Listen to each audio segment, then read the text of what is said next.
From the land of Hyrule, this is a Link to the Past randomizer where we have a treat for you today. We have a Shopsanity Crosskeys race today. My name is Sorcerer Finch. I'm joined in the booth by Jaxie. How are you doing today, Jaxie? I have never been better. This is the first time I'm pretty sure we have raced Shopsanity on Speed Gaming. We're live on Speed Gaming 3, and we're bringing this daily race to you. So Shopsanity Crosskeys, what is that? That is a good question. It is just like a regular Crosskeys where entrances are going to be shuffled up, the keys are going to be shuffled up, but the big difference is that Shopsanity, where all of the item shops, all 11 shops, could have progression. You could actually buy the hammer or buy the ice rod. My condolences if you're buying the ice rod. But yeah, you get all those items. There are a couple of new items added into the item pool as well. And yeah, you can buy them just in shops. Yeah. So we're going to explain things as they come up. This is very new, and some people have probably raced this before, but others are probably unfamiliar with this. Right. So this should be a nice treat. And we're really looking forward to watching Chloe Prower and Wellkicks racing on Restream today, joining the other 14 racers as well. We'd also like to shout out Jinxie Girl and Artaro for pushing the buttons for us and tracking as folks pick up items. Yeah, it's always appreciated to have those people around pushing the buttons, keeping us honest, making sure we're not lying to the viewers. Right, which would be very unintentional. It would be an honest mistake if that were the case, just as a reassurance. We are just waiting for a couple more folks to ready up in the race before we get going. But yeah, this is the first Shopsanity Crosskeys race that I believe we are racing. We're going to go into some of the logic for how prices are determined during, like, for shops. Like, how expensive is the hammer, that Go Mode hammer, or keys, or etc. And we'll talk about it kind of as they come up as well. Yeah, I do have the README up, so I can start explaining things when these rumors go up. Sure, let's go for it. Yeah.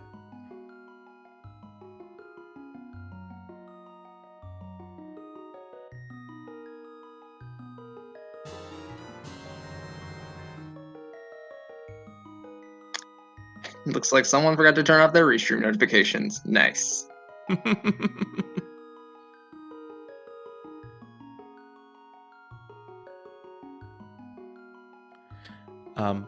But I guess to give just a quick overview on the pricing changes, because not only can shops sell the items, but the pricing can also change from the, well, I would say the base game, but this is randomizer. So is there really a base game at the end of the day?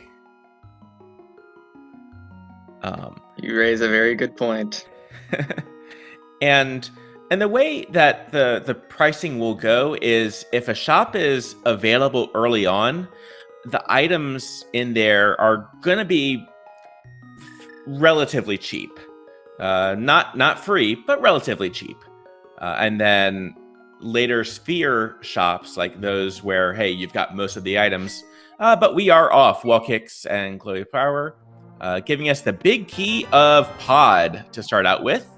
Okay, so Shopsanity, basically, it adds 32 shop locations to the item pool. And so those shop items are the Lake Hylia Cave shop, Kakariko Village, the Potion shop, the shop that's in Paradox Cave, the shop that's in Dark Lake Hylia, the Curiosity shop, Dark Lumberjack, Dark Potion shop, Village of Outcasts, and Dark Death Mountain. And in addition, also the Capacity Fairy is included in this. Right, and both of our runners using, working on getting over to the where the witch usually is, trying to get that fake flipper into action. Yes. And so we've added 32 new locations, and to accommodate the new locations, we've added some new items to the pool. So we've added 10 red potion refills, we've added 9 10 bomb packs, 4 small recovery hearts, 4 regular blue shields, 1 red shield, a bee, 10 arrows, a green potion refill, a blue potion refill, and 1 bomb and arrow capacity upgrade.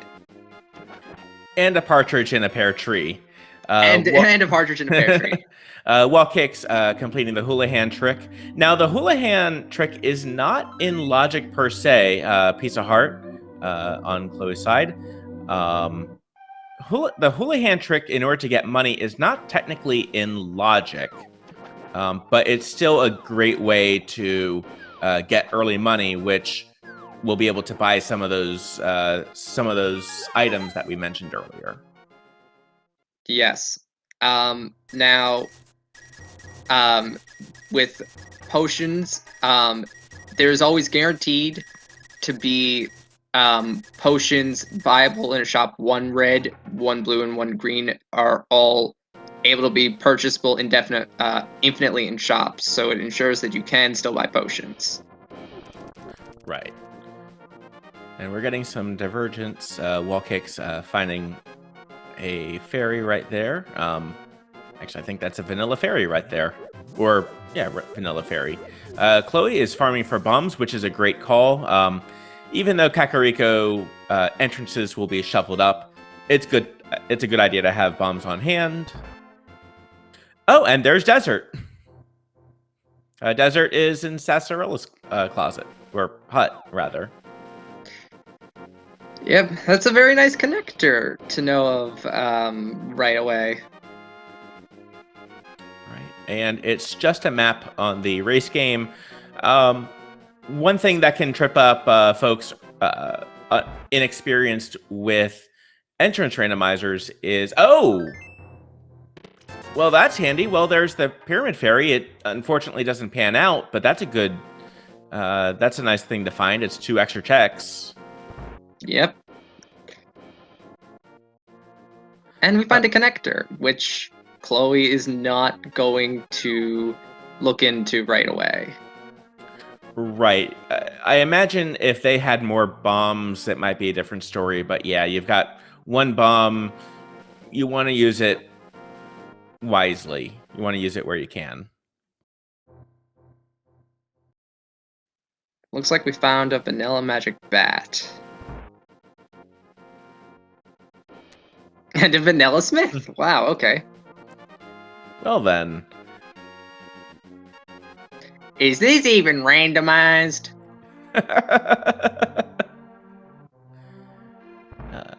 And Chloe is going through some of these. And actually, this is a great shop to be able to farm some bombs here. Well, I don't think this is a shop. I think this is just a restock room. But you're right. yeah. I get, maybe it's just it used to be a shop, and then it took an arrow to the knee or something. But I'm willing to accept that logic. Yeah. But either way, that's the best place to farm bombs, and that will get Chloe through kind of this first entrance. And there's a compass in hammer pegs. We're not going to be picking up that compass. Yep, compasses are not useful to us. Right, and meanwhile, Wall Kicks may have found... where is Wall Kicks? I'm guessing trying to get to mountain, or like that mountain access. Yeah, it's Old Man.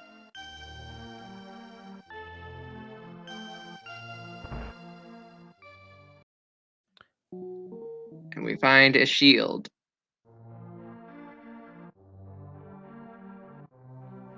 Now, one thing to note is that with the shields that are shuffled into the pool, these shields do interact fine with regular progressive shields.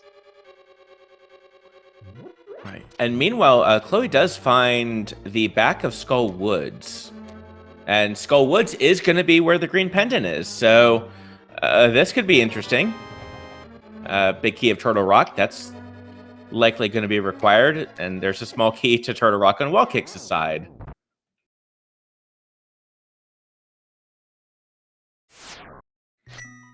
Taking the Death Warp there. So both routes proving interesting so far, certainly. Yep, Oh, and that interesting start. We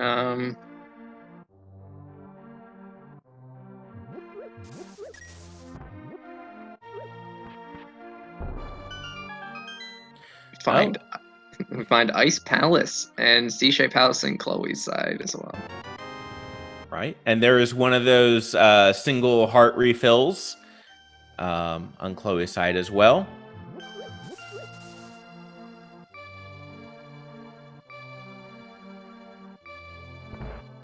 And there's a shop.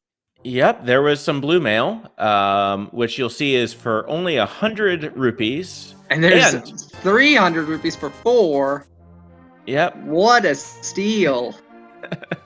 That's the reverse Zora right there. And then also getting the +5 upgrade, which also restores your bombs up to 15. So that's a nice bargain right there. That's why you do the Houlihan room. You still have plenty of money from that. You're still pretty good. And there's Paradox Cave on Chloe's part. Yep. Taking care of shop right here. Right, or a vanilla is a shop. Oh, there's the powder. Okay. Yep.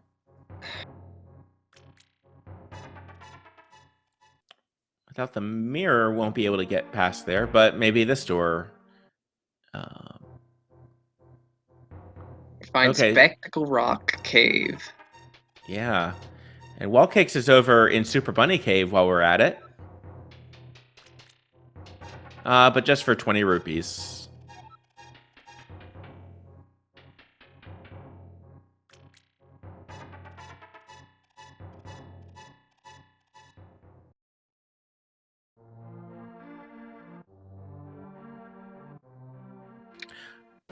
Whew, by God, that's got to be Kane, though. And a Castle Tower key. That's, of course, exactly what our runners would like to see. Chloe just finding another 20 rupee drop right there. I mean, I'd probably be picking those up. Because you don't know what could be in shops, and things like the hammer can range pretty high. Right, at minimum 125 rupees and at maximum 500 rupees. And now it is also random per seed, but for early checks it would be closer to the 125. For later checks it would be closer to that 500.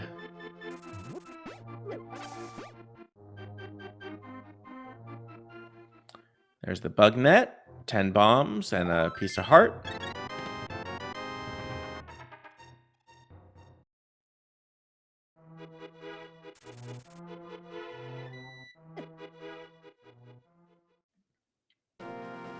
So far, oh, and there is Mire area on Wall Kicks' side.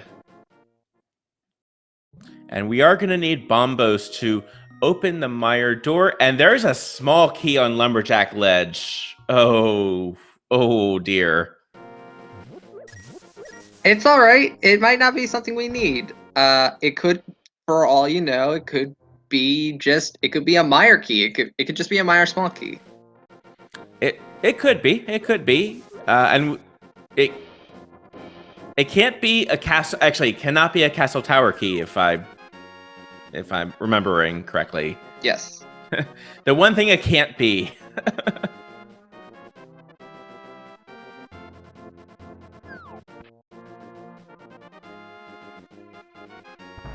All right, and Wallkick's going through the dark here. Chloe finding the back of, or I guess the front of Lost Woods drop-in. That's going to be a heart container. Wallkick's checking out Agina's cave. Let's see what we have here. We have Eastern. I cannot tell if Wallkicks is genuinely happy about that. And he's venturing in. Oh boy. Oh dear. But it is a good number. It is a good number of checks there, and they are all pretty easy to get, especially with the current item set. So I like this call. Hey, there's some more bombs. And there's Chloe getting the bug net, piece of heart, and other things.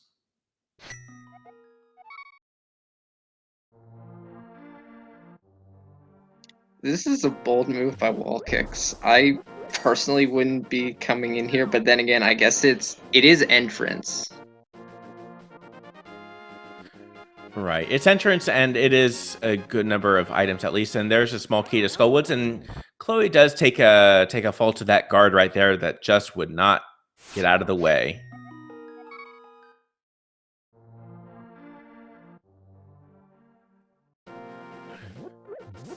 But it is a kind of a, oh no. So anyways, kind of scenario, because within a couple seconds, Chloe's right back to where they were.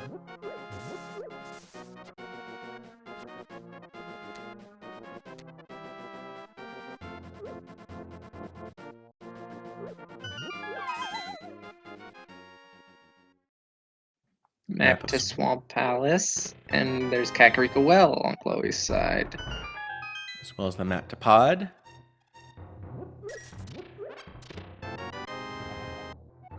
And there's the second Castle Tower key that we've found so far. There's the hook shot, though. That's a nice item to find.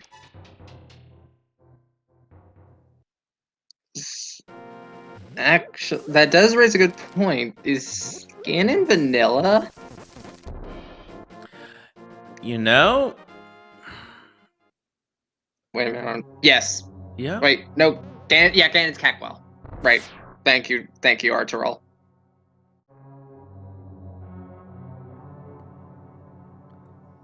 So that means Uncle is at the Ganon dropdown.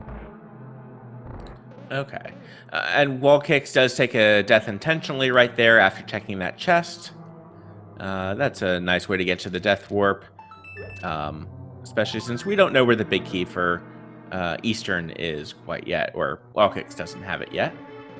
But it didn't really look like we had much in Eastern, though, so kind of unfortunately.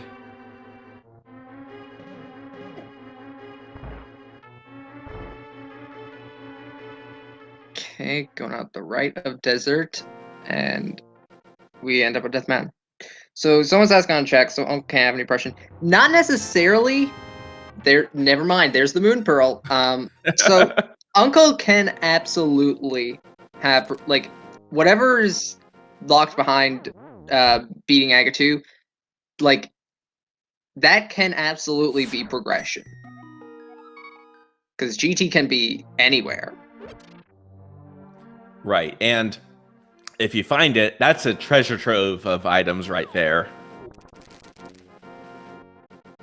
Absolutely.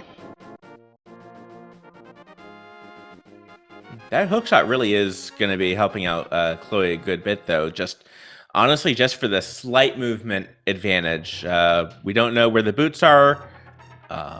We need, I guess technically there's an item that requires boots, but we're not boots locked in Desert, at least. Oh, and there's a lamp. Lamp's always nice. Especially for some of these dark rooms, like Wallkicks had been doing, where some like runners and including myself will not we'll know some of like the pod checks, the some of the basic checks, but not the ones like in Old Man's Hut, like up on the mountain, like to get through there. Those kinds of checks. Oh, and there's Dark Death Mountain on Chloe's side.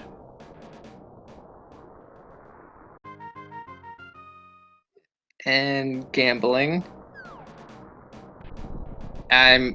Okay, interesting. Not what I would have done, but okay. But hey, there's another key to pod.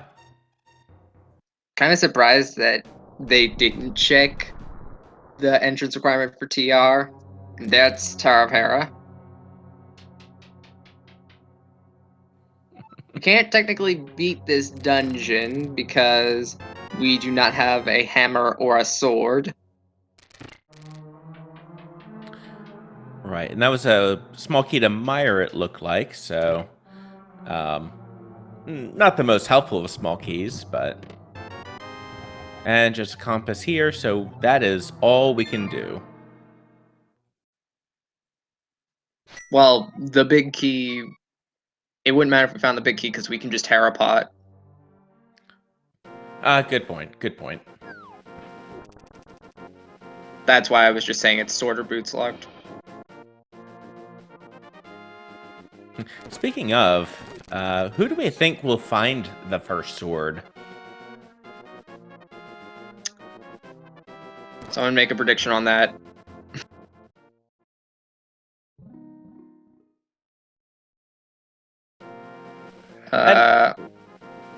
I think Wally's gonna find the first sword. I agree with you.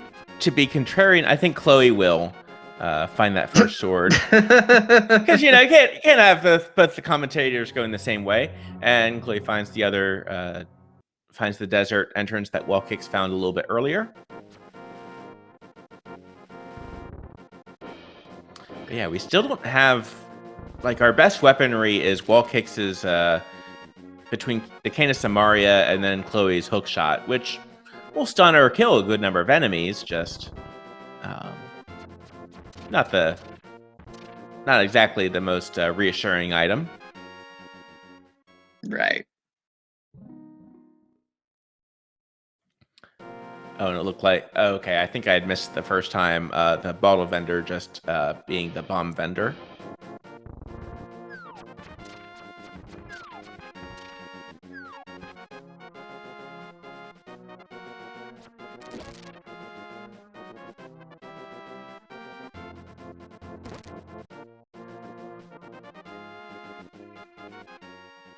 Okay, and there was the arrow game, which could be useful for raising some more rupees.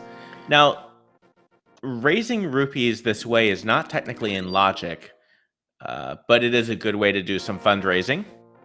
Yeah, it's not accounted for currently. Right, at least in logic. And really, it's not as much a fundraiser as it is a fundraiser. Right? Almost? It's a stretch. Yeah, it's a bit of a stretch.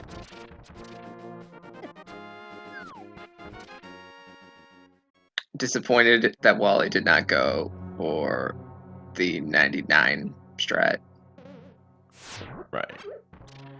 So, but Wallkicks will be able to, I think, get this powder here. So, I thought logically the game supposed to have infinite money. Shopsanity is different. So while the game does expect you infinite money, normally Shopsanity actually will put money in places to ensure that you can actually, it'll assume you're not farming. So you can just get all the money you need for the items that are in shops through other checks. So this 20 rupees here that Walkis is picking up, that could actually be logical. Doing a nice bomb jump to get across there.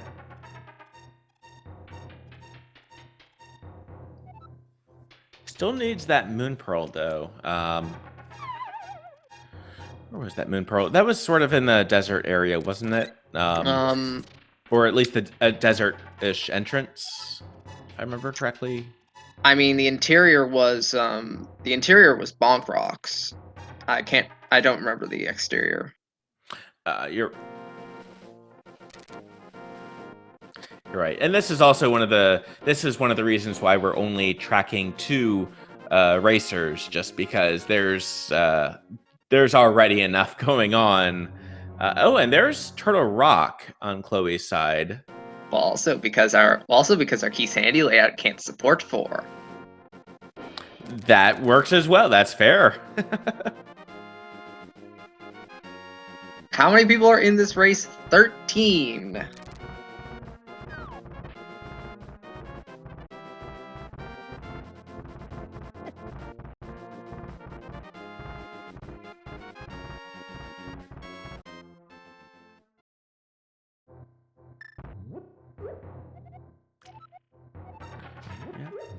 Yeah, we had 14.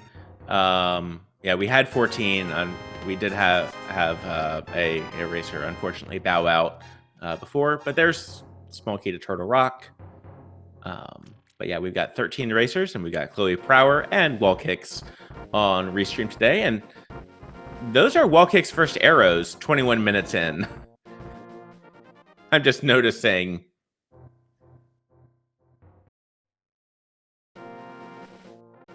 I don't think that necessarily feels good. Although, you don't really have a bow, so I guess what does it matter?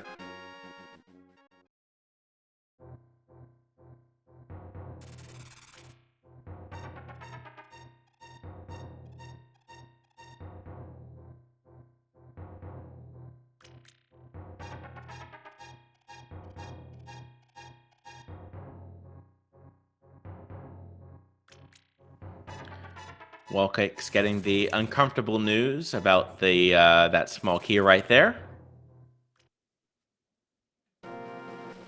It's probably just a Meyer key. Like, literally, it could probably just be something we will never ever use in our lifetime.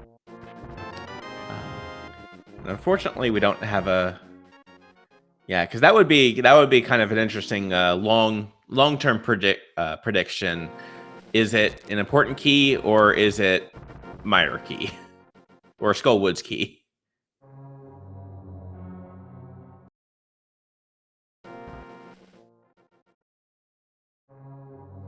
Yeah, but the likelihood is that we're probably gonna need to see. Ooh. Interesting. So Chloe is taking a key from the back of Desert to be able to use that in the front. That, that could be a good call. But if that's the Desert small key back there, this could be interesting. Although we also don't know if Desert's required or not, because it's a key sanity mode. The maps will, once a map is collected for a dungeon, that will let the person know that whether it's a pendant or a crystal. We don't know that until we pick up the map. Yep. In addition, Sahasrara will also tell us the green pendant, and the Clark at the pawn shop will tell us our 5-6.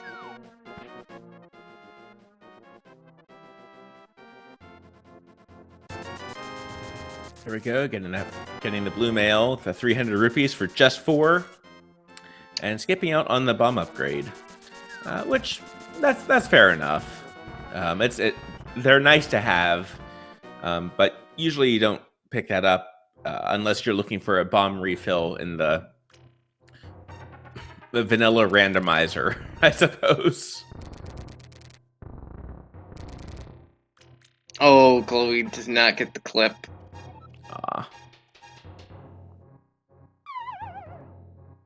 It's all right. It just saves what about 10 seconds. That seems like a pretty long amount of time. Well, and it doesn't feel good either, unfortunately. But gonna pick up that Cane of Samaria though, so that'll be a nice consolation right there. And they both now have the 2 Castle Tower keys as well. Yep. And Castle Tower was in the Meyer area, which Chloe can actually logically kill Aga. Kill Aga 1. Without a sword? Right. That's a very important thing to have. Fair enough. I think that Chloe does also have the net as well.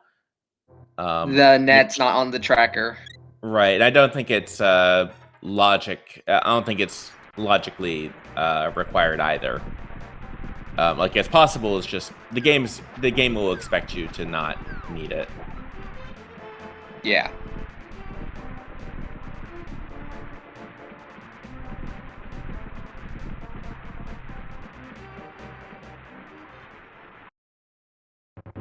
And Wall Kicks is going to be backtracking a little bit through Turtle Rock.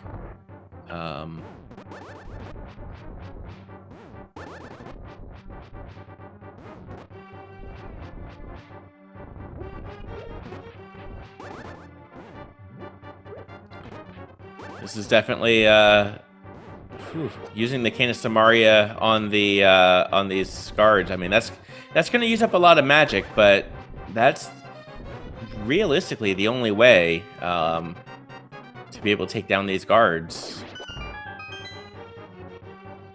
Wall Kicks also, for some reason, did not open up the TR big chest. I don't think doesn't. Both of them do. Oh, so they do. That is. Oh, hey, there's the sword. So now we can go. Now let's go kill Aga. Well, and after using up half of the magic bar, being able to have that feels good for completing the rest of Castle Tower at least. Yeah. Is Chloe going to leave or? Nope, Chloe is venturing on. Okay, and this is a play. So Wall Kicks does open up that chest, and it's just a piece of heart. But this is, and having the sword feels a heck of a lot better about doing this. So at least there's that. Wall Kicks going through, and there's the boots. Ooh. Oh my goodness! Taking an intentional death right there. Yep. So this could possibly mean that Aga 1 might be required. Right, and we've got all of the things needed to kill Aga 1 logically, and also get that key that is locked to the lumberjack. Right. This is an interesting seed so far. Little High Bat's given a little bit of trouble, but this is the closest thing to a refill room that we'll have in Castle Tower, so just pick up a heart. How many blue balls do we think Aga will fire at us? I always say 6. It's always just been my number. I'll go with 3. You might call it pretty logical. Wall Kicks will be able to do here as well with a Hookshot Cave. That'll be a nice couple checks.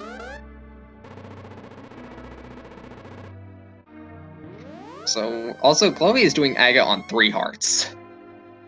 Yeah, that's and unfortunately Hookshot Cave not panning out. But here's the Aga fight.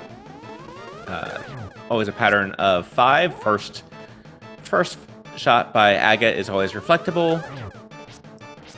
2, 3, 4 is a 50-50 chance between reflectable and blue balls, which are not reflectable. And the 5th one is lightning that you cannot reflect. We got 1.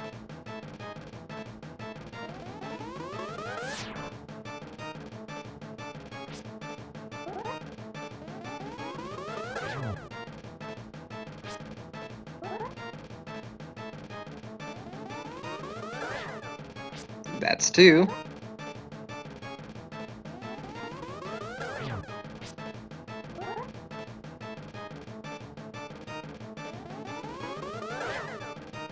There's 3.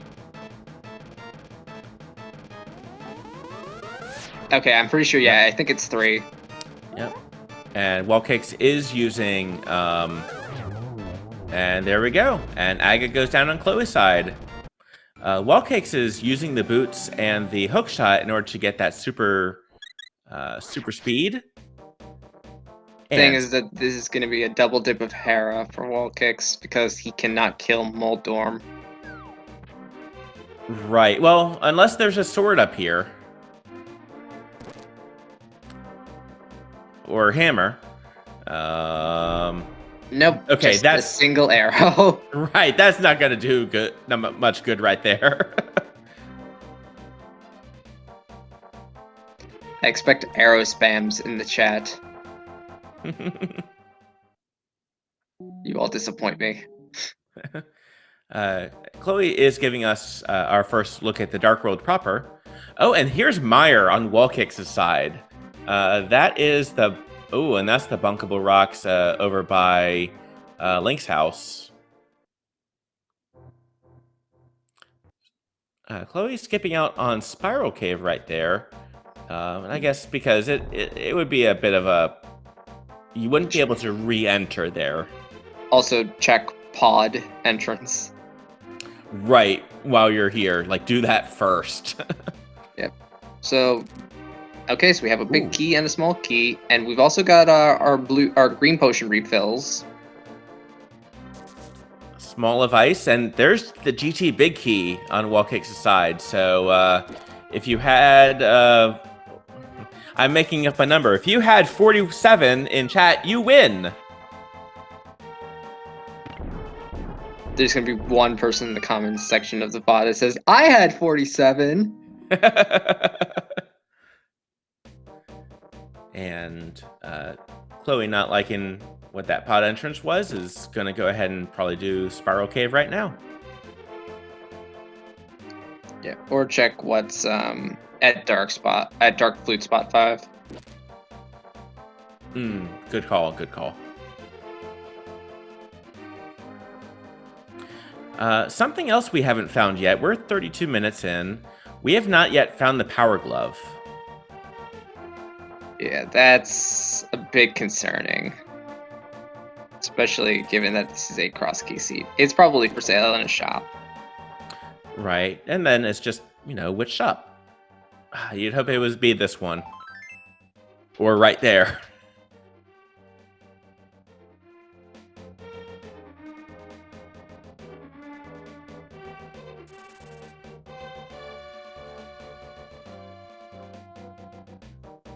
But, and given the items so far, it does kind of feel like Aga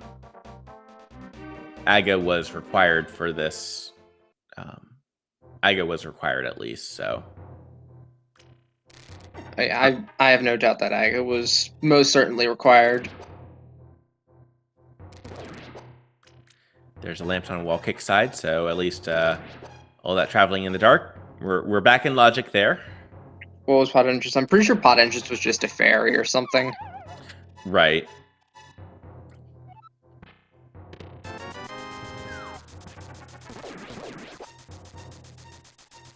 Spiral Cave just giving us a little bit of money. And, ooh! It's not a great key, and it's a pretty it's an even lousier spot to drop you into, but that's a nice kind of way to get to the other side of Dark World. Back of TR. Oh. For a bottle. But a bottle with a fairy, so yeah, we're gonna use that immediately. And there's so there's the desert small that Chloe burned. That's not a great location. All right, and big key of Eastern, and there's Ganon's Tower on Wall Kicks' side. Yep, that's at the ferry location, right? We got a red meringue and just a useless compass. Right.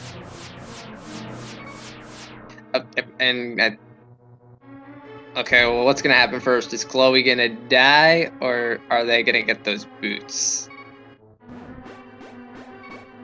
Oh, nope, they've got the Ganon burner. Yep, just kept. Ooh, half That magic. magic's nice. That's always nice. So he just does have to be a little bit careful, but there are the boots, and take that Death Warp. It is absolutely, like, take it with pride. I'm not good at phrasing.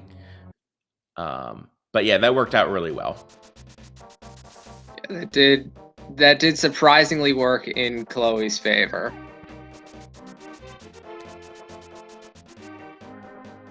Right, gets you back to the entrance. We're still looking for, I mean, a mirror would be nice at some point. Now, here's the interesting thing about Aga 1 being defeated this early. If we somehow find a way to the top of Hyrule Castle, the barrier blocking off the Aga Tower entrance will actually be gone. Oh, really? Yes. French vanilla red mail. All right.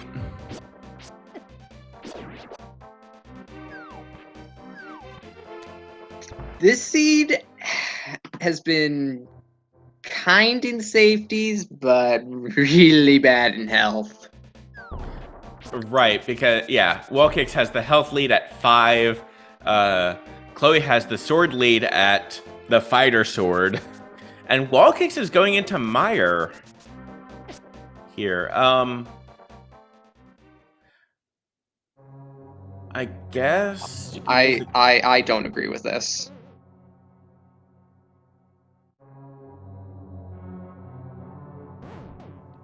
I mean, using the Canis Samaria to some good use right here. But yeah, I'm not quite sure about that. Chloe going to the front of Turtle Rock, getting 10 bombs right there, and oh no. It was intentional, don't worry. Yeah. Oh no, what have we done here?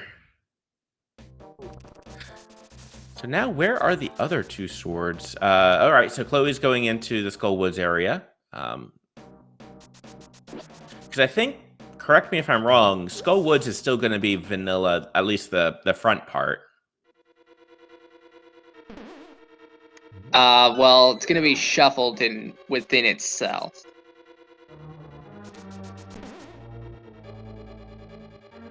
But the thing is, did we get the good layout or did we get the bad layout? So we got the good layout, then that means that this should just take us to the back. If we got the bad layout, then that means that we have to drop down, and potentially risk getting stuck.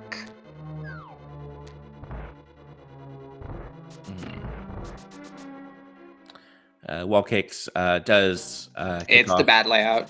Aww. Wallkicks is giving us the cutscene chest in Mire. And Chloe's just saying, none for me, thanks.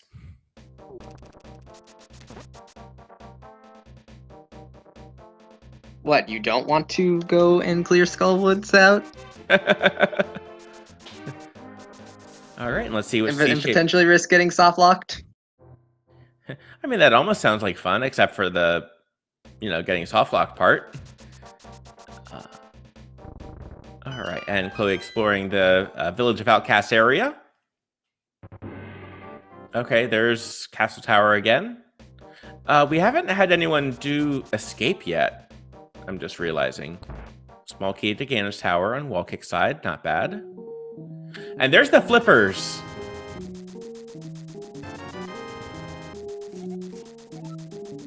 And a Meyer small key. But the flippers, that's going to be a nice item to find. Don't know if they're 100% required yet, but probably. Oh, did backup escape? Oh yeah, we haven't seen any of escape yet. Our tracker is saying that Chloe did the back. Oh, okay. And Wilkix finds the shovel. Okay, then I guess we just haven't seen the front of escape then. Second bottle. More money. And another 10 bomb pack.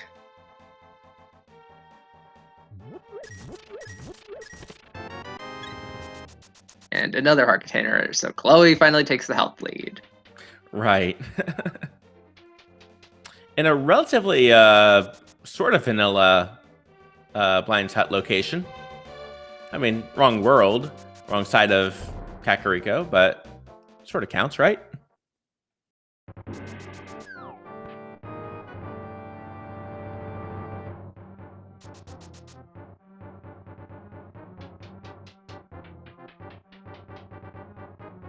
Okay, so we're gonna just get Dark Cross.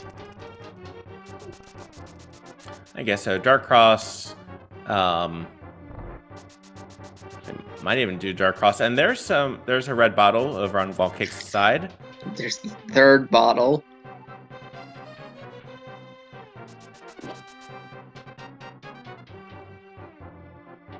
I don't know. Do you come back out and do the front of escape from here? Like, do you backtrack? I would. Yeah. There's no. If you've already done the back, there's no reason you don't do the front. Yeah. You don't. At this point, you don't wait till you get the Hyrule Castle small key to be like, oh, this is in logic now. When you've already done the back. Right. Fair. All right. And that is what Chloe's doing.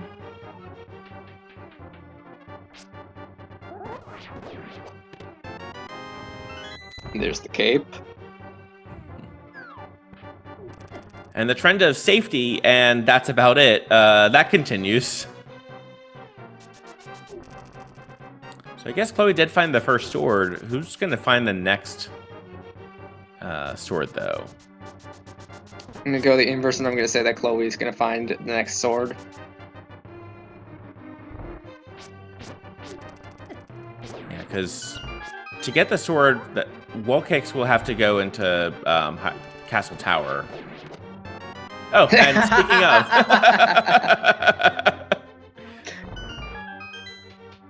So yeah, the first sword was Castle Tower.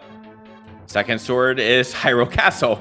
So I think, Ganon's Tower is probably going to have the other two swords while we're at it, of course. Nah, the other sword's going to be on pedestal. Let's just make it vanilla for old time's sake.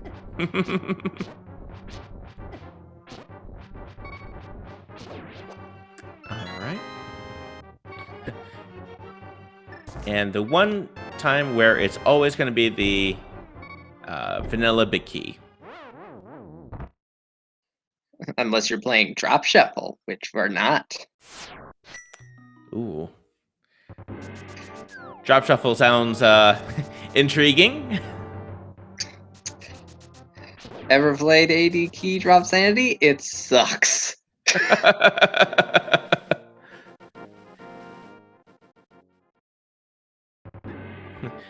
It's already fun enough just doing key sanity, just AD key sanity, not let alone that. I mean, what's more fun than quadruple and quintuple dipping dungeons? Oh dear. And Volkick's is going to get that Kana Burna, though. At least that's going to get that safety. I don't think there was really much else on Laser Bridge, if I remember correctly. Well, I guess the big key of Eastern, that's right. Yeah, I think the rest was just useless junk. Oh, no, there was that bottle. Right, so that's number 4 now for Volkick's, or? No, this is... No, just number 2. That's number 2. Four. This is still found 3 bottles. Right. Oh, we can check this. It is in logic. Because the cape wasn't actually locked behind anything. Right. So let's see. Oh. That is not useful at all. Well, at least it tried. But Like, Chloe's also making the dip into Eastern. But with the big key, so it could be the bow. It could be the bow in the big chest. Oh, that would be. Oh, that would be kind of rough, especially for Volkick's. Yeah, because he already dipped in here. And you never want to double dip Eastern Palace. No, it's a simple dungeon, but it takes a long time.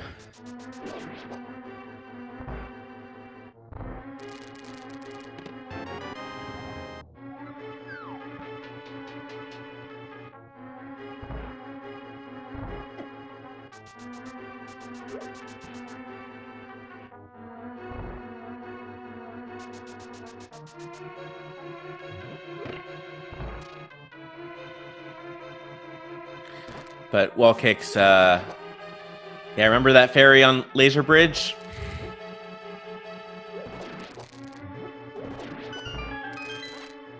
No, Chloe has not gotten the small key that said lumberjack. Correct. All right, let's see what's in the big chest here. It's Ooh. another big key to ice. Well, that one's not too bad. It's not too bad, and especially since you do have Kane. But yeah, you're just gonna. Yeah, I don't think we're particularly gonna care about that. Because I mean, all it does is it's just gonna lock a single item. We've got Icebreaker to just bail us out. Now just hope that the Ice Palace big chest doesn't have anything required. Good news is for wall kicks will be able to get at least one sword out of this. Yeah, this might incentivize him to go and do Aga 1.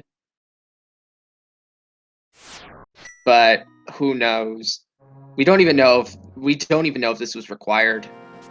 But the likelihood is it probably was. Yeah.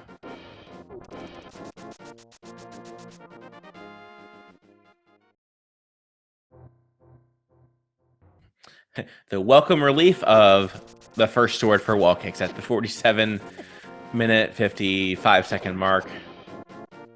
Chloe's showing though why you don't really want to do Aga unless you have to. Just that becomes a much more dangerous room. But let's go ahead and get those two keys right there. The GT big key and the, what was it?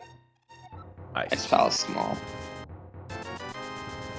The Ice Palace Small is more important than the Ice Palace Big. Lumberjack has a small key. We don't know what kind of a small key it is. It could be something important. It could just be a Meyer small key or something.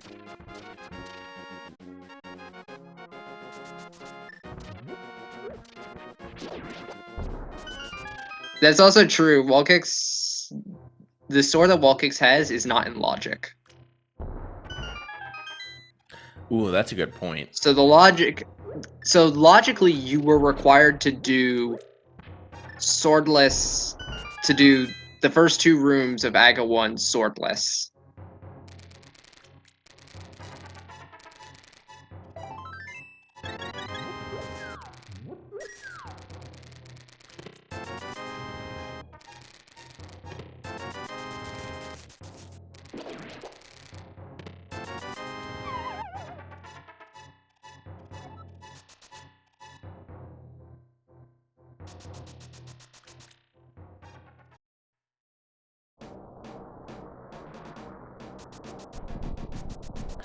And Chloe also opting to not check the entrance requirement for the Turtle Rock entrance.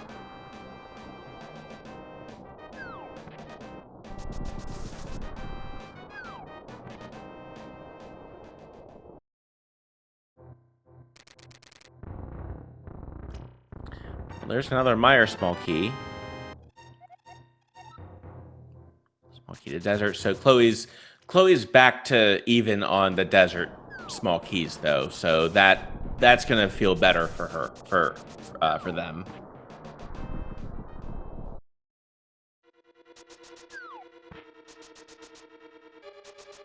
And New also Shopsanity, what rules does it have?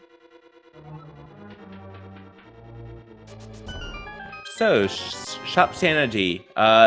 Basically, it means that all 11 shops in the game will have can have trackable items. It can have. We've already bought flippers, for example, and so as we find more shops, they could have other items. So they get basically shuffled in as well. Yes. I did just post the README in chat if anyone wants to look at that. It should showcase the pricing guidelines, how logic is implemented. And now that we're a little bit further in our checks, this would also items are going to get more and more expensive. That is correct. That is correct. There are new items added to the pool to compensate for the fact that we have added shop locations to the pool. So we've added red potion refills. We've added a bee, some shields, to name some.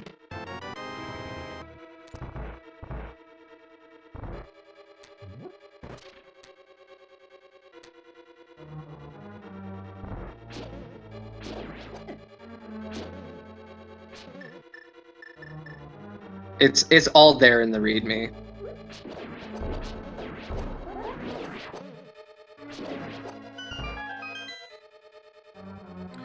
All right, and Chloe's setting up for. I think this might be a more common Crosskeys trick to be able to light the torch and get into the compass room without having the fire rod. It's honestly always just fun to watch, honestly. Yeah, I've not taken up learning this bomb jump. Like, this is probably one of the hardest bomb jumps in the game. Because that can happen. Right, and yeah, I was about to say, you need to not blow yourself up, and you need to, because yeah, you'll lose a heart from the from falling in as well. So Chloe's just gonna save and quit. Volkex is going to buy a heart container because of how dang stingy this seed has been with health. right, the only saving grace is it has been red mail at least. We've had mail upgrades. It's just swords have been an issue.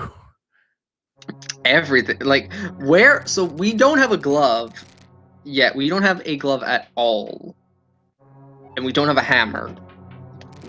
So could this have meant that, like, our logical mainland Dark World access was through Aga? If so, that is just the rudest seed ever. And here is Sick Kid for Volkex.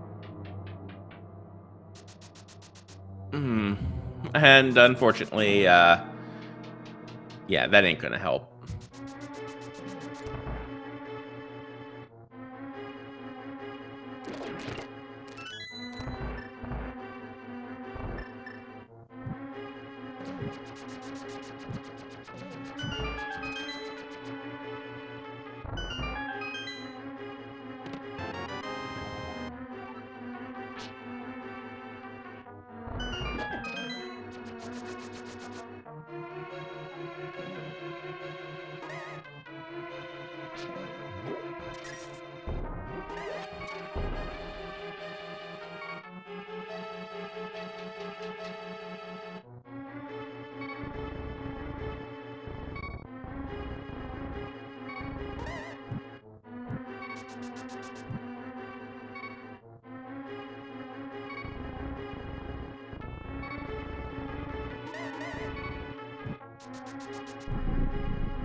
Ooh, and here's Mini Moldorm on Wallkick's side.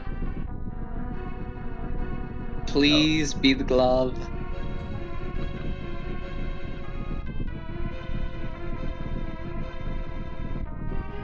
Map to Eastern. Another small key to Turtle Rock.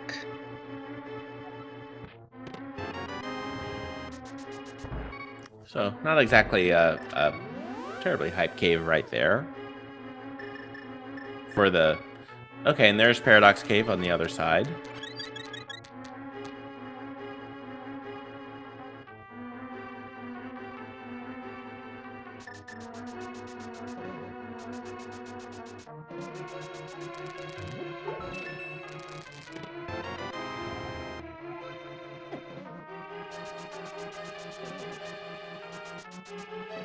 I was paying attention, then I saw Wall Kicks got Ether down at the bottom, but I didn't know what the other item was. It wasn't important. Oh, okay. That's probably why I wasn't paying attention. Yeah, I think it was a map. And there's the shovel. Maps are nice. Yeah, they tell us things. There's the hammer. There's our hammer in Paradox Cave. Ugh. That's kind of an ugly location for that hammer.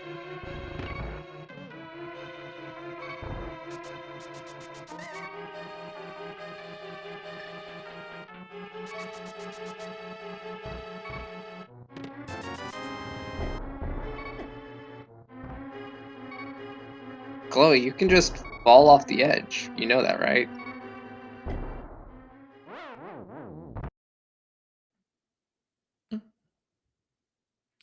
All right, there's a lot. I figure there's just a lot going on, and in folks' minds, you know, trying to keep everything straight. It's absolutely.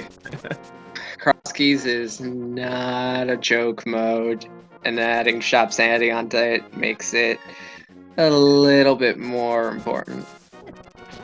But yeah, so we are around 57 minutes in. Be sure to give our two runners, Chloe Prower and Wall Kicks, a follow.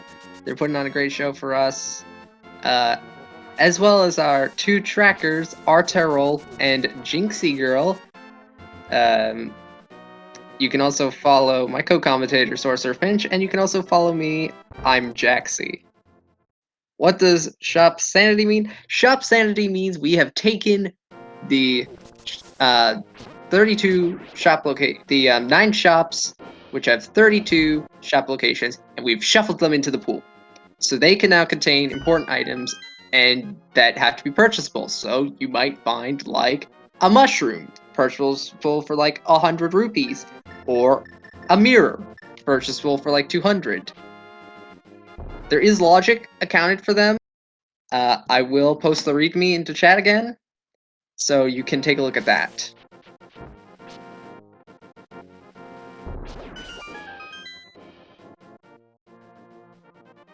Yeah, and as some of the consequences of what we've been able to buy so far, buying the flippers a little bit ago. And Wall Kicks looks like is going to be picking up that Master Sword. Yeah, so, yep. Now, is Wall Kicks going to leave after getting the second chest? It's a good question. And there's still the question of what is the key on Lumberjack Ledge?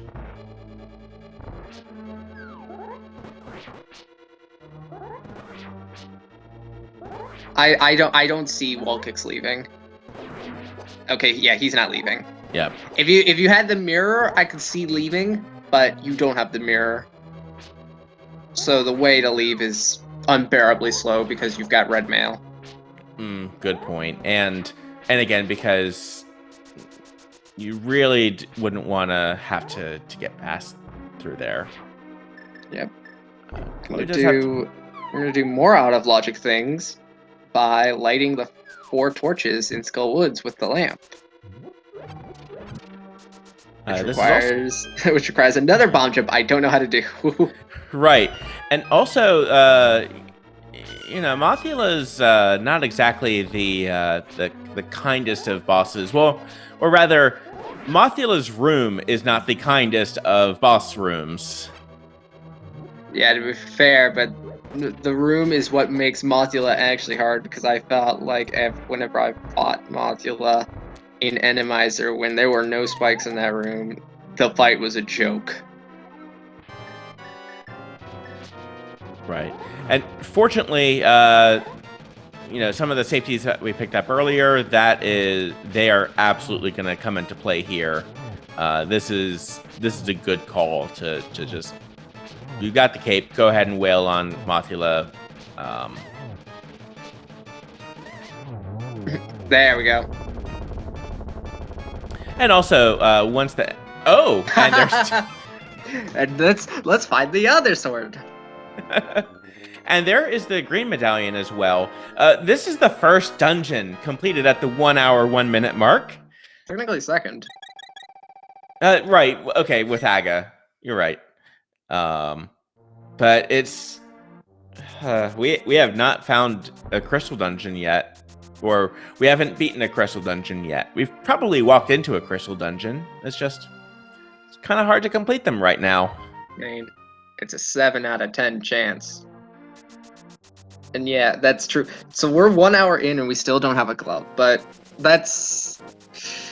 I can't say that it's abnormal for Crosskeys seeds, but it's definitely abnormal for this one, where it looks like that Aga was like our mainland Dark World access.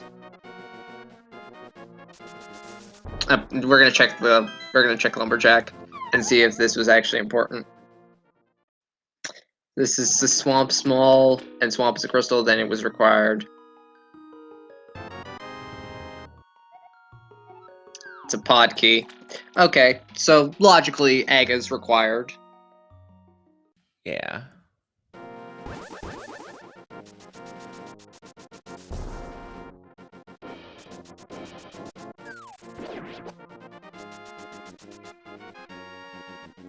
Oh yeah, Chloe's got the Swamp Small already. Oh, okay. And Wall Kicks takes down Aga at about the 1 hour to, let's call it 20-second mark.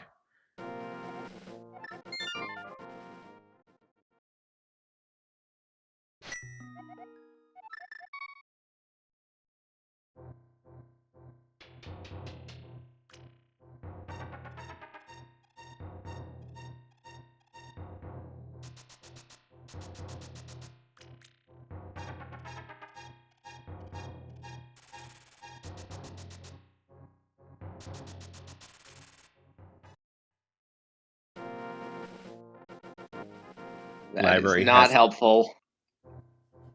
Right. I mean, it's if it's not a book, it's what you would expect to find in a library at least. It's just not useful.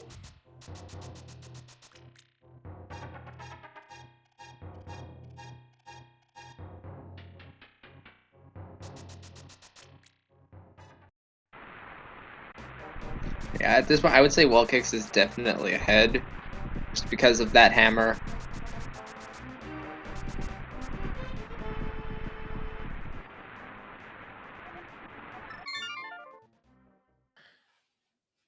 Yeah, Chloe needs to. Let's see. So the hammer was in Paradox. Paradox was on the mountain, I think. Or was it vanilla, or was it? Someone said it was. Top file in chat says it was a dark shopping mall. Could a tracker confirm this?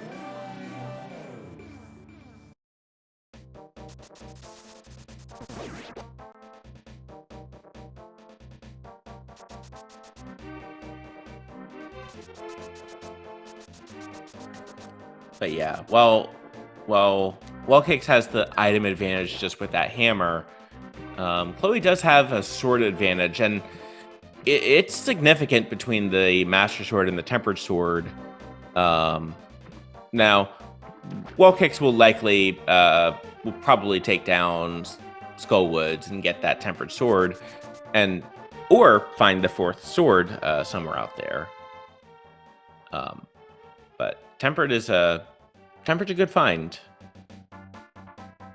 Yeah, you will definitely never say no to a Tempered Sword.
Just as an aside, Wallkick's doing a great job just avoiding the pterodactyls right there, because they can definitely be a pain, especially from on top of bumper ledge, but took no damage from them.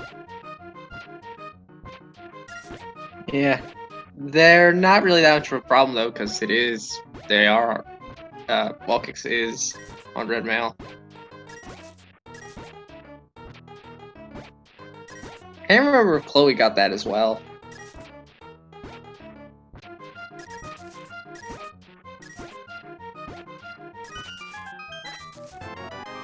Okay, so that heart container was okay. So that was dig number 29. I missed it on Wallkick's side how many it had been, other than a lot.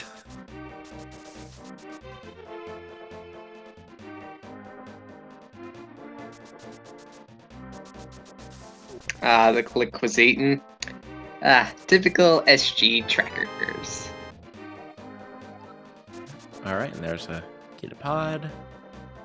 Third pod key. I'll tell you, once we find pod, we'll be able to do a decent amount of stuff. Well, with 4, we can potentially full clear.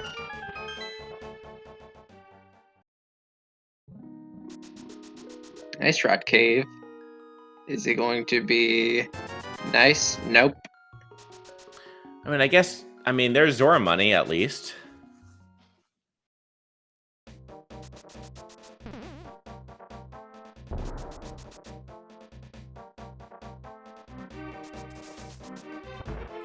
All right, let's see what the 2 guaranteed. Here we go. Get that heart container right there. Yep, nope. So that was not the right drop down because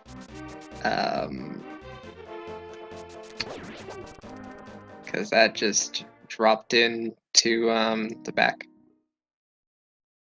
Oh, okay. This may not. Well, okay. He's got 4 small keys. So the thing about this is being played on the Dorando branch of the game, and the Dorando branch doesn't necessarily assert that the pinball chest has to be a Skullwood small key. But when it's entrance. Wow.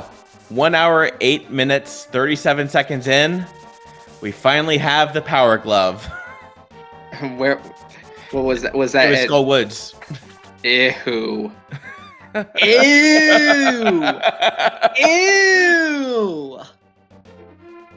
Yeah, it was in the room normally to the right of the entrance, of the main entrance. Oh. I think Chloe noped out of there. Yeah, Chloe's. It's gonna be a while. Well, might be a while because Chloe did skip, I think, most of the front of Skullwoods. So this confirms that logical Dark World access was beating AGA 1. That is the worst thing ever. Ugh. Can our setup helper please stand up and apologize for what they have committed?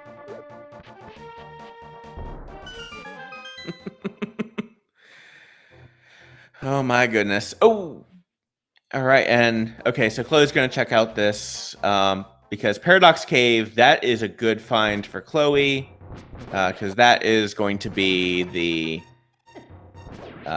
hammer.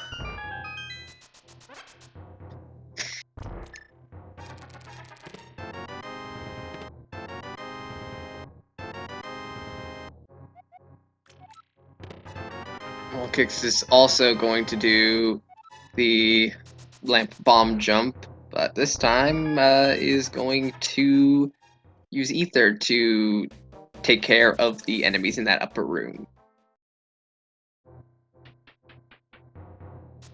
Yeah, ether is really handy in, and actually having the hammer here just to be able to take down the Gyptos and some of these enemies as well, just to a little bit quicker, but still have to be careful about that Wall Master.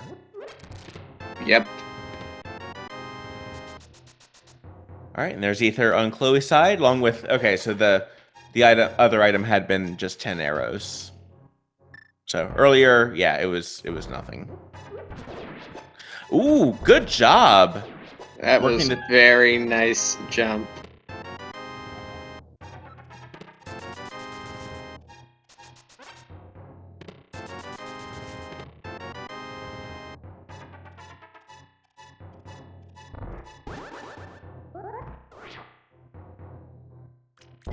Nicely done. Well done. That was, wow. Nicely done. 2 hearts, so it's a good thing you've got that red mail, but... And... That was a clinic right there. Yep. Was it worth it? Small key to pod. And yes! That was very worth it. Oh my goodness. Oh, that's a... That was very worth it. Oh, and Wallkicks picks up the heart as he's fallen, so I had to do an extra fall there. But wow, wow, that is pretty bad. The only question is, where's that fire rod that puts those mitts in logic? Right. Oh my goodness. Well, between that, we're still missing mirror.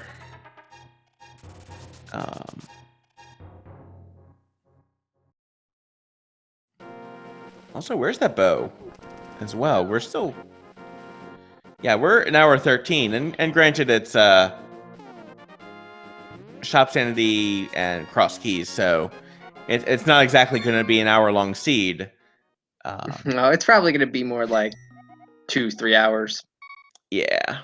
Which is fine. I'm fine sitting here commentating a very, very fun and interesting mode. And especially commentating a very fun mode instead of having to be searching where the heck on Chloe's side, where's the Power Glove, where's the Titan's Mitts? We know that both gloves are in Skullwoods and GT respectively.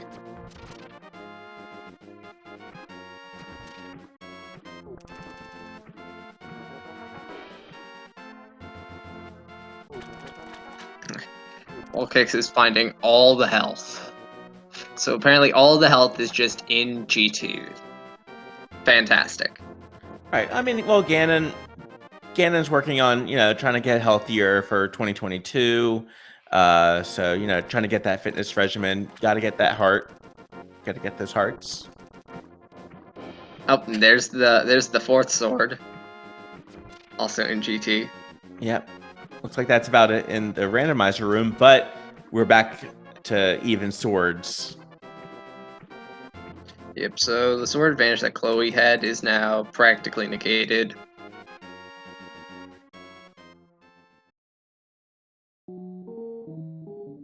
Like, right at this moment, it's Wallkick's race to lose.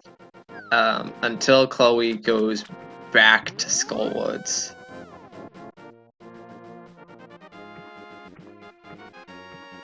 Right. Now, independently, I do like this check that Chloe's now making. Oh, okay, there's Quake.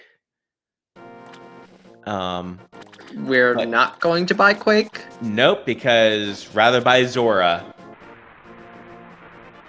Right about now.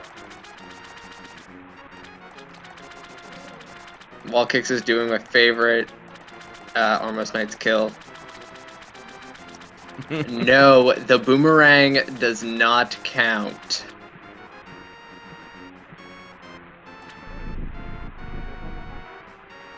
All right, so we saw Quake, and Chloe knows where Quake is now. There's a big key to Hera. Okay. Alright, so Hera's in logic now. There's the bow in GT. Why? Oh, Why? this seed is rude. This is a I think very that's an rude understatement. Oh my goodness. Drosy, we're gonna need to talk later. Wallcake's doing the good thing and checking. There's a small key to Thieves Town, so there's the big chest in logic right there. Or accessible right now.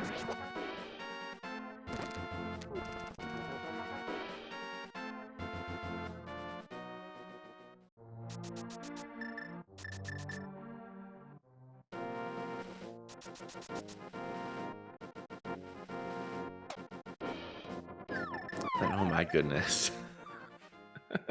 Yeah, this is pretty bad. All right, well, let's check what Magic Bat has. Fire Rod would help Chloe kind of get back a bit of that advantage, but it's not. Wallkick's finding my favorite entrance in the game.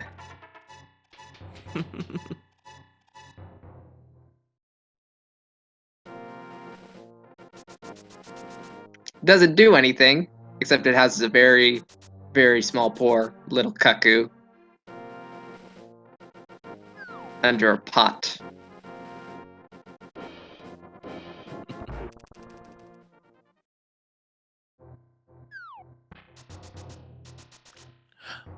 Oh,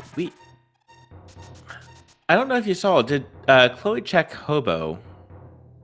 Yes, Hobo was just 10 arrows. Oh, okay, okay.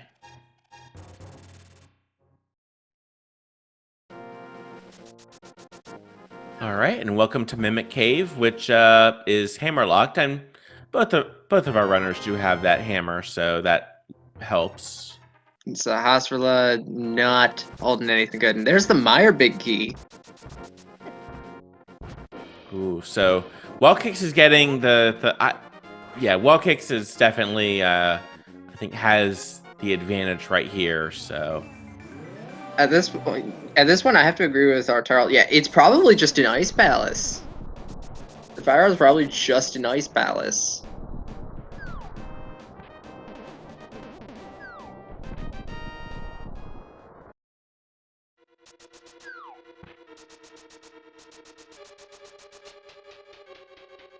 Okay, Chloe's going into GT. now I wonder if Chloe's gonna try and. Oh, actually, so this might. So I'm surprised here. So Myra is a pendant.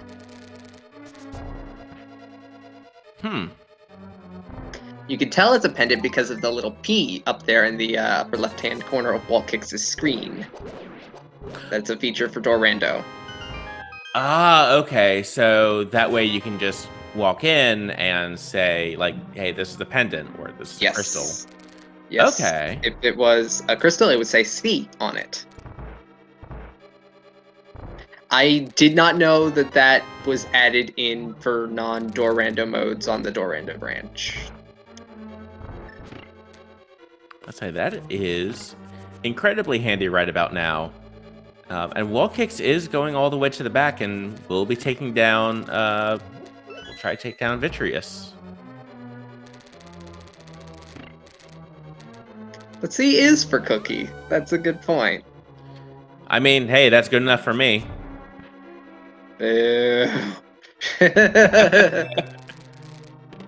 Yes, that's true. Yeah, you need to get the map first before that will show. So it does reduce map checks. What's the point of shuffling maps? So the maps don't actually tell us. So the maps will tell us whether or not a dungeon is a crystal or a pendant. That's the whole point of the map shuffle. And yeah, so yeah, the C and P on the screen, that doesn't show up until you actually have the map. So by having the P there on the screen, that shows that we do in fact have the map for Meyer.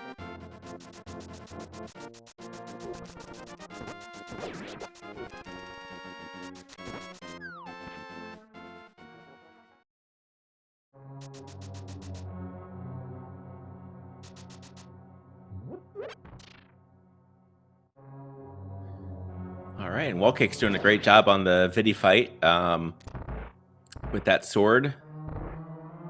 And now it's just poking out the eyeball. And there we go. Chloe checking out the right side of... Okay. And unfortunately, it's just not paying out there. Wallkicks does get that 50 rupee drop, though, and gets another pendant. So maybe Chloe we'll is see. very confused.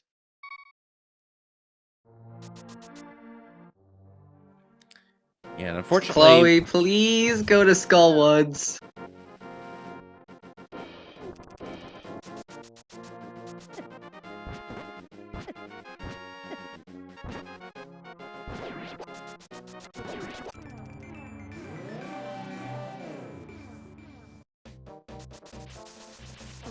And yes, we are 1 hour, 20 minutes in. We've completed, between the runners, 3 dungeons.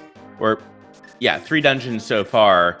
Aga 1, and then Chloe taking care of Skull Woods, and Wallkick's taking care of Misery Mire. So someone's asking where the Titans are. So the 2 progressive gloves are in Skullwood's front and the compass room of Ganon's tower. All right, and Chloe's going back. Okay, this is good. This is good. This is good. Don't know how long it's gonna take until they get mitts, though.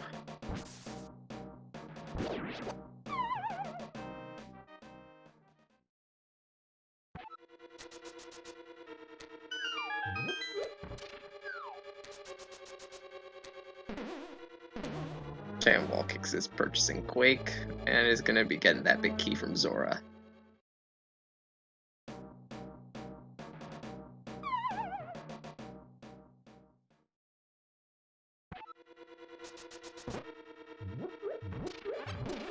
And Chloe does have a spare small key, which is good because back in the Mothula fight, they actually passed up the free small key. And there we go. There's the power glove for Chloe. Yep, Chloe's probably not too happy to see that. Oh, absolutely not. That's a pretty rough location right there. Yeah, I think that was the last location for them.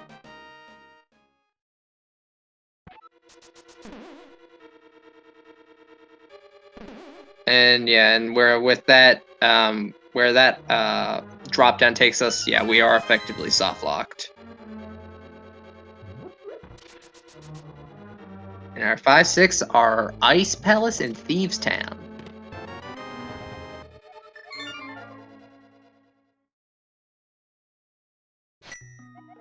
All right. So with that, I mean, at this point, we almost have our pendant crystal information. We just have one more pendant to try to figure out, but...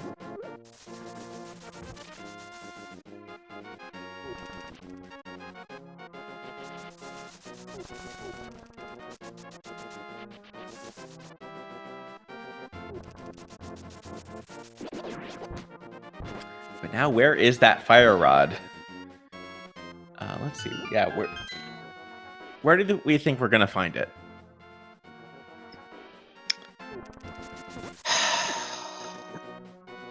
I have no idea. It could be an upstairs GT. Good Actually, point. could it? So because we do have the big key already. I guess I'm not surprised that our runners chose to skip the upstairs of GT. Just it's not as item dense as the basement, and yeah. And Chloe can now check this entrance, which I don't think that really does much, but oh no. Oh, that's important. That's going to be Swamp Palace access. Yep. So, and speaking of, Swamp Palace is also a crystal. We did get a map check.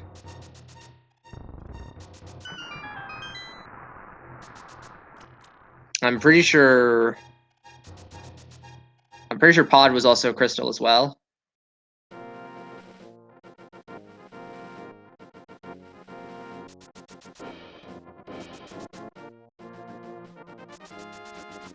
Ooh, big key to Skull Woods. Yeah, so now the whole vanilla fire rod thing can come into play.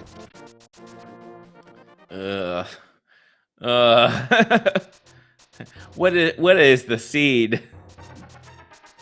Well, let's think here. What is the most absolutely evil place that we can place the fire rod within reason? And it can't be on pedestal for logic, at least, because of Skull Woods. Because I don't think the game will have you doing like a bomb jump for logic, at least. Wall Kicks scores the first crystal of the match at 127-20.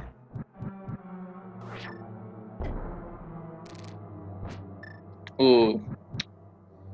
Chloe messes up the hair pot.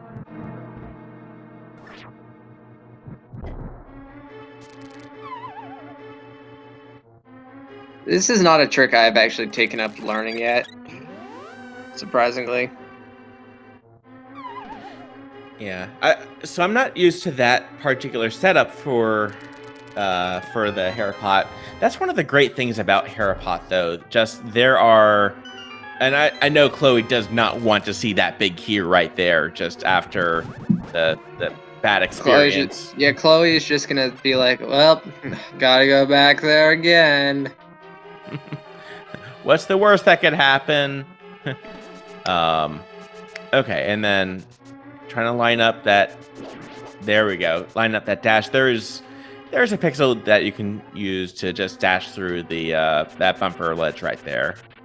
Also, Eastern's our last pendant.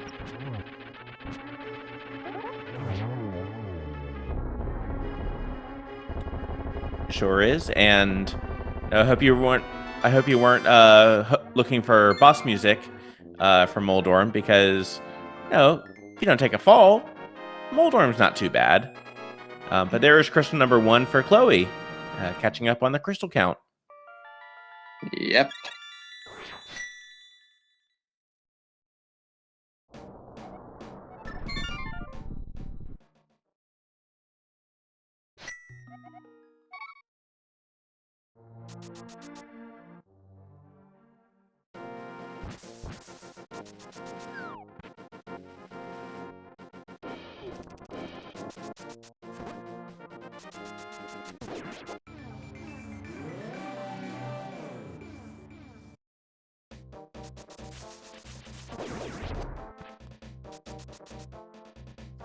And chat bringing up a good point. We've had a lot of big keys in big key chests, like an inordinate amount.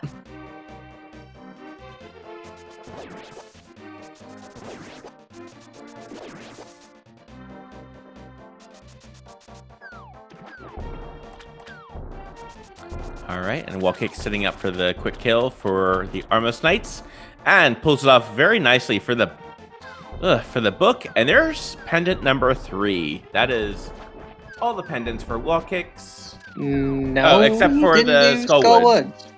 Except for Skullwoods. That's all the pendants. That's all 3 pendants that we've seen between the 2 runners. That's the more accurate statement right there. And we can read the pedestal now. You can also check this entrance as well. Okay, that is a great praying pose.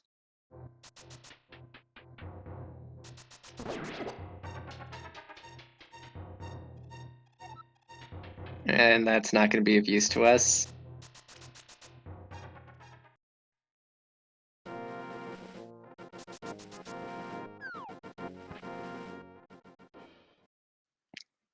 This game isn't just a comedian, it's the entire frickin' circus.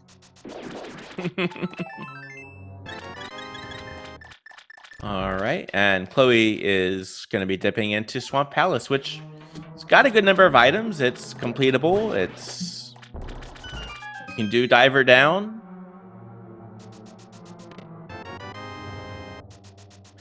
You can get yet another small shield.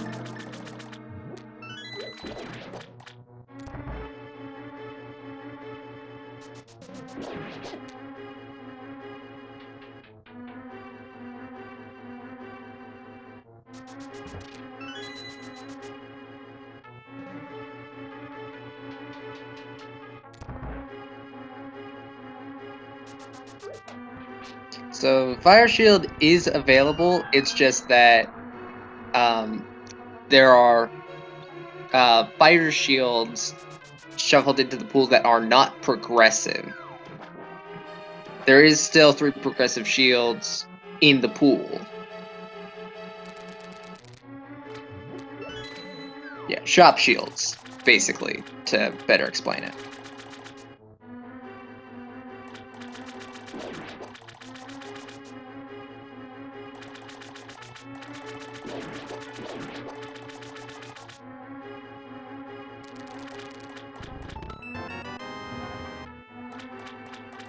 Another pod small key.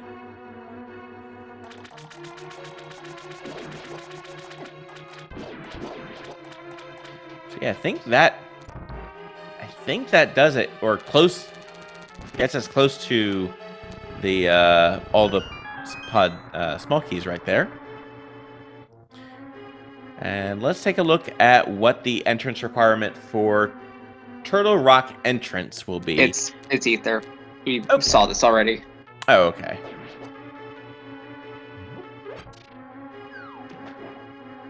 Well, the good news is, yeah, both of our runners will be able to get it. Walkings will be able to just walk in, but... Chloe doing the bomb setup for Diver Down. Oh, and here's Thieves Town. Oh. Still a decent number of items, and we know it's a 5/6 crystal, so...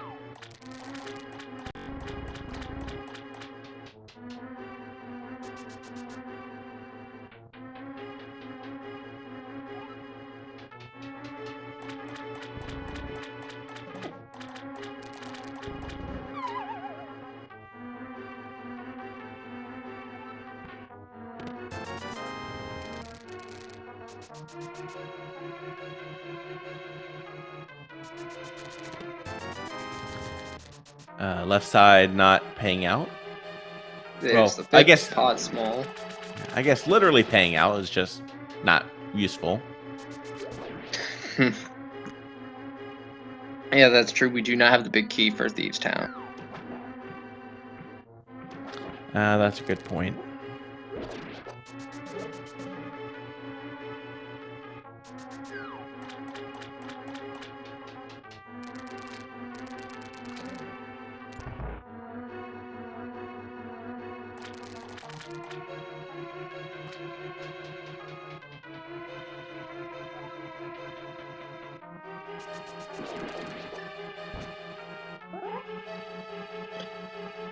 Does Chloe not know the cane setup?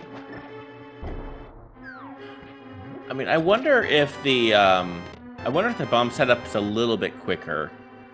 Although it's probably like 6 one way, half a dozen another. It is kind of fascinating though that you do have a oh that's the mirror. Okay, so to someone answering in chat, you are thinking of hybrid major glitches. That is not what this is. This is operating on a no glitches logic. You can technically beat this seed without knowing any glitches, but the competitive rule set does allow the usage of certain glitches in racing. Cave State Pod is not one of those glitches.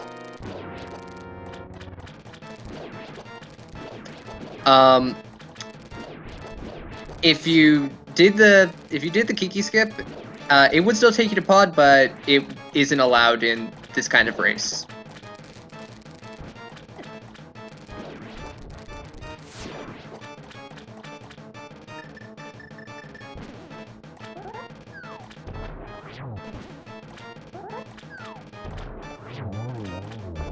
And Nicely done. Yeah, 2 spins, Argus goes down, and there's a key to Meyer. Not the most Third useful, Meyer key. but Hey, Meyer is logically full clearable. that's true. That's a good point. And Chloe does take the crystal lead as well. Yep, at 2 crystals.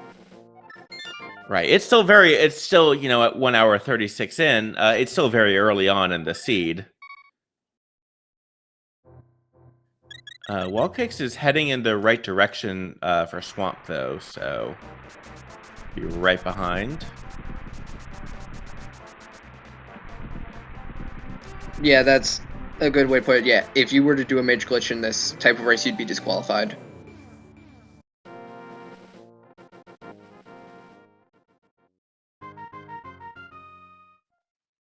I actually don't know if the HMG tournament has finished or not. Hey, there's the red shield.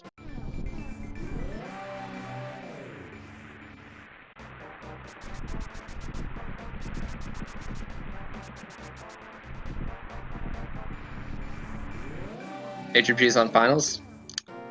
Who is it? It's Purdy Wong and Aussie 101, right? Crithel, right.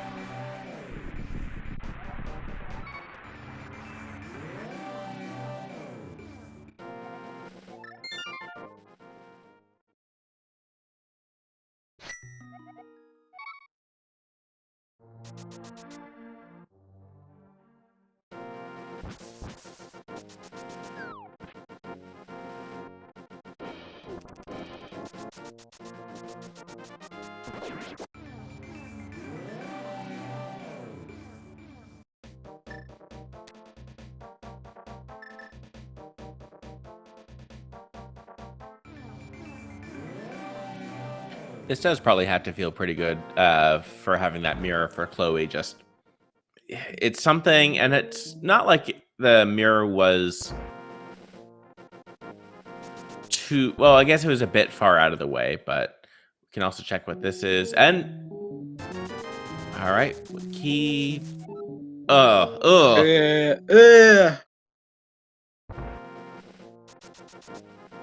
Okay, that's a rude big key placement. I mean, it's not like it locked out anything in aside from one check, but one check. There's a small key to Ganon's tower.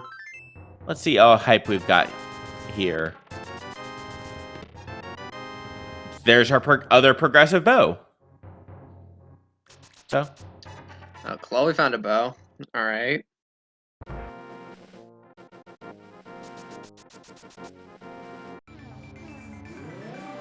So, I mean, I don't know. I'd probably put that at like a 6.5 out of 10 hype cave, just for that bow. From Chloe's perspective, because the other bow was right. It was GT after the Ice Harmless room. Yes.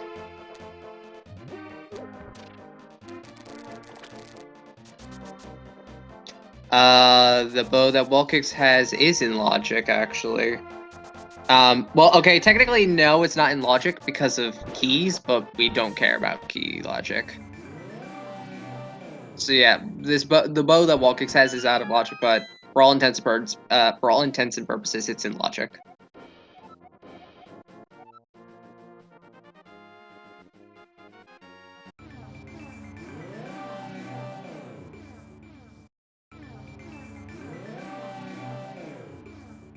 Ooh, Chloe gets a bonk. And Chloe discovers that Eastern is in fact the last pendant. Yeah, it's out of logic until you get it's out of logic until you get 2 GT smalls. The bomb jump was not in logic. Bomb jumps are never in logic.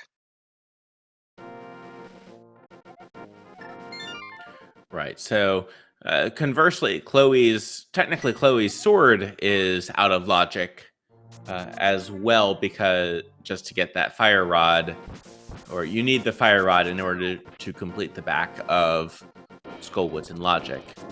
Chloe was able to use a bomb jump to light the torch. That's beyond a bottomless pit, so was able to get there kind of from there, but.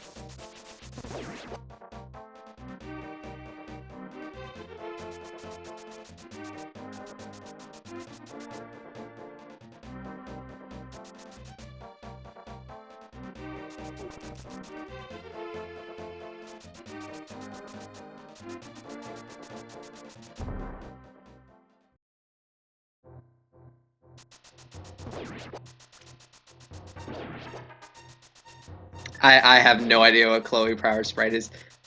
I think it is. I think it's a custom sprite. I don't know what it is, but I don't know what it is, but I never knew that I wanted this in my life. I want this in my life. It's very well done, and that's one of the nice things about randomizers. Also, just the sprites. Oh, and here's Pod. Okay. Here's Pod. Chloe has bow and hammer, so, and mirror makes things nicer. So hey, we're good here.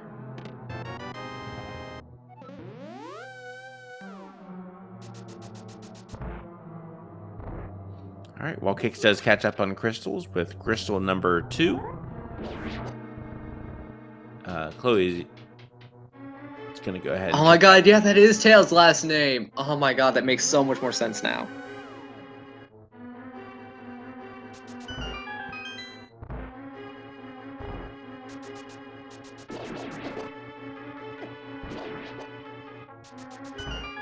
Her name makes so much more sense now. Oh my god.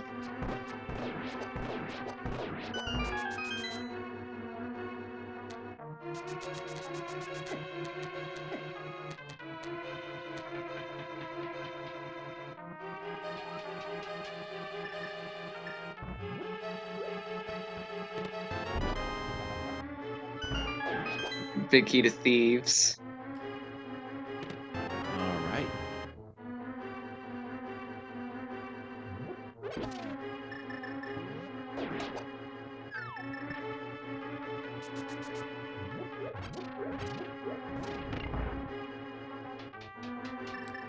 And actually choosing to just rush to the back.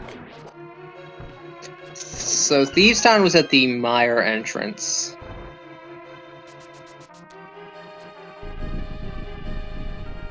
And there's the fire rod. Oof. Oh my goodness.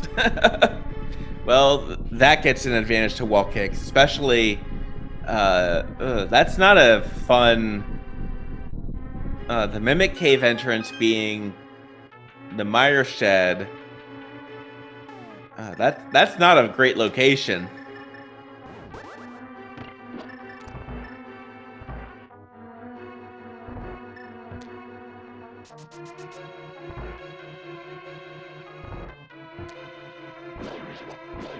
Oh wait, was it the TR entrance? I can't remember. It was. Yeah, it was. Yeah. Okay. Turn around. Okay. I knew it was a medallion locked entrance. I just didn't know which one.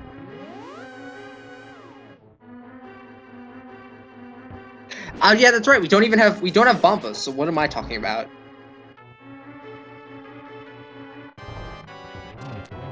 I think we're talking about we can talk about Chloe taking down King Helmasaur, wall kicks dipping into ice for the first time.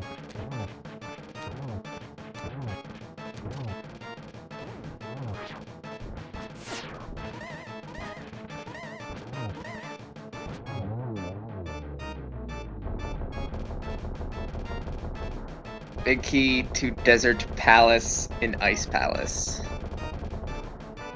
And there's Bombos. Oh my. And there's crystal number 3 for Chloe.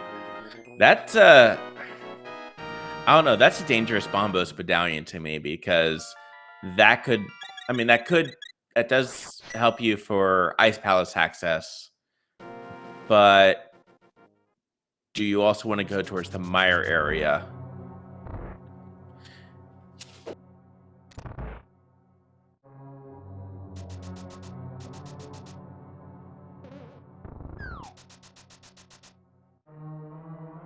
Okay, Chloe. So Chloe just used a small key on the front door, so she can't. Well, they can't full clear the dungeon anymore.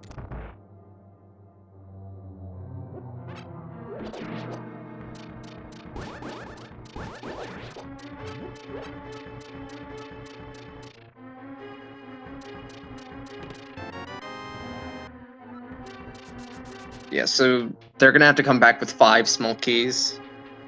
Wall Kicks, on the other hand, has literally nothing to worry about because he has all 6.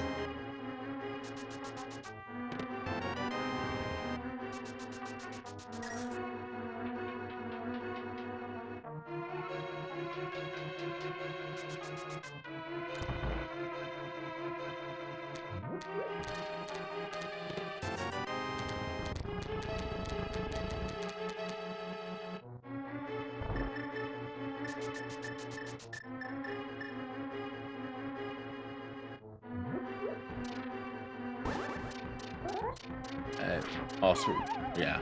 Ooh. Yeah. Chloe having to reset the room.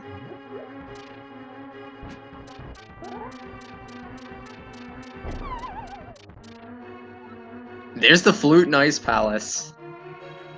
Ooh.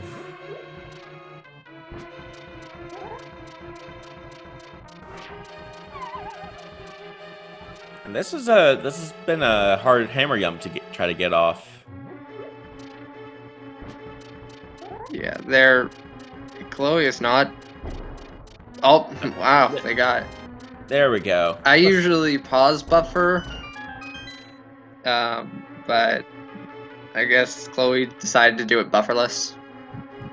And yeah, the flute doesn't really help us in this mode. I mean, I guess it helps us to get to things faster, but it's not really going to do anything for us in terms of logic. Right. I mean, it is, and it's gonna be able to get you to the Mire area a little Chloe, bit quicker. Chloe, what are you doing? What are you doing? Oh, the basement. Okay. Okay.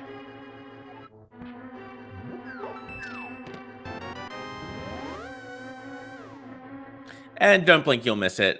Cold stare down, and we're back up even. I'm sorry, I blinked. What happened? Exactly. No, seriously, I actually did blink. Well, and in the time of that blink, cold stare went down. So, oh, that's a mushroom location. And for the low cost of 50 rupees, you can buy a 50 rupee drop. Supplies are limited. Act now.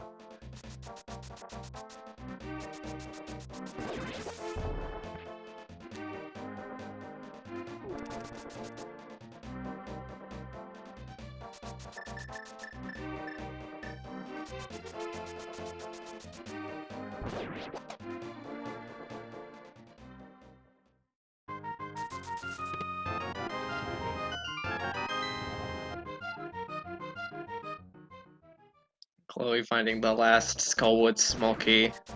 Doesn't really care though, because we've already full cleared Skullwoods, with the exception of that big chest. Right, and you know, Fire Rod was at the mimic cave location, you monster. I'm sorry, Drosy, I did not mean to call you a monster.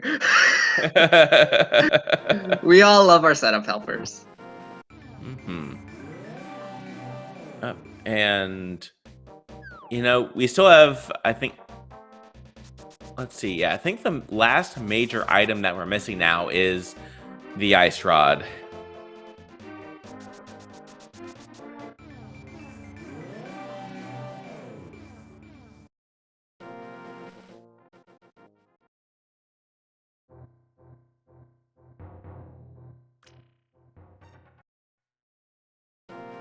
And one of the fun things about the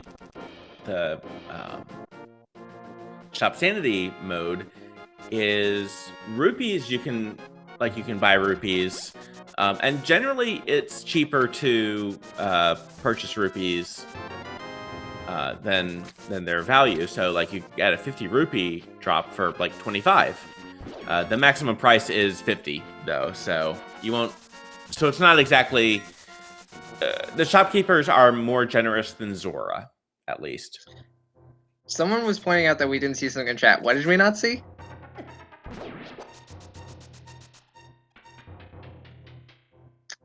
Ice rod? Where is the ice rod? Oh, it's a shop item. Oh, okay. All right. It's apparently in cave 45.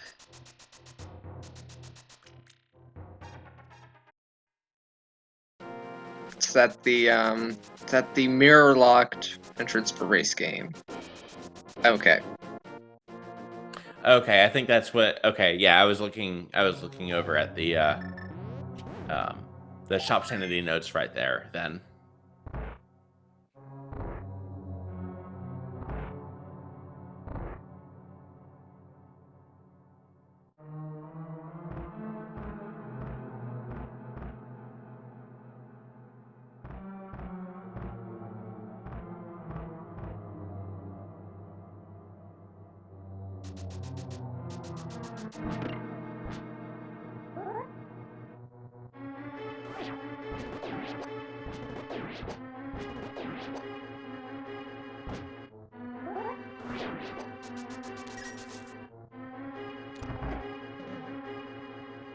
Well, yeah, have we actually basically found all the items?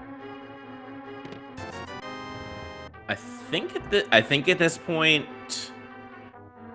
yes. Wall kicks does not found ice. Yeah, so we found basically we found all the items between our runners. We're still waiting for keys.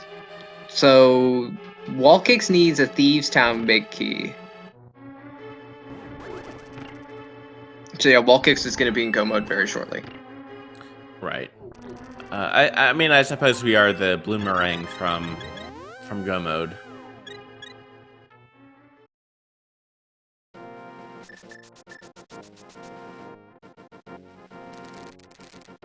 I mean, sure, you got red meringue, but Bows are progressive.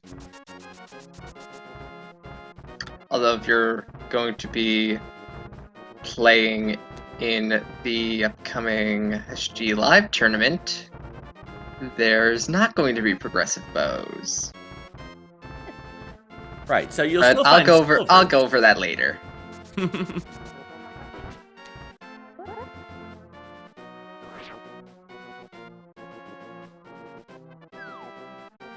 Ooh, okay, yeah.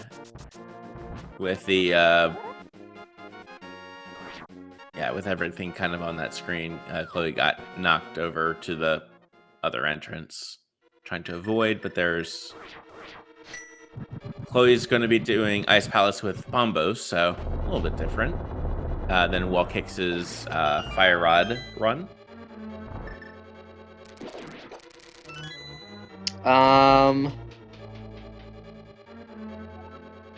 Yeah, Wall Kicks is not in go mode. Wall Kicks just needs a pod big. We don't need Bombos.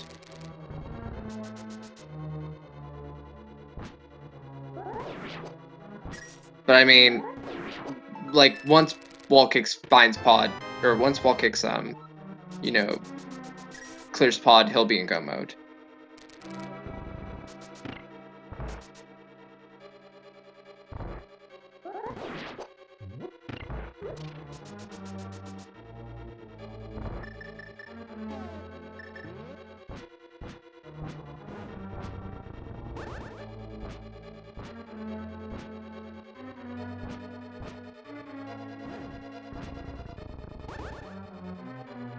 Oh no. She's doing Smith's chain. Oh no. I mean, it's not too bad. At least having the Yeah, mirror. but he wall kicks. What are you? Okay, thank you.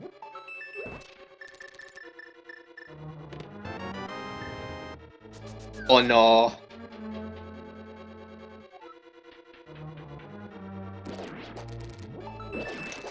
That's not good.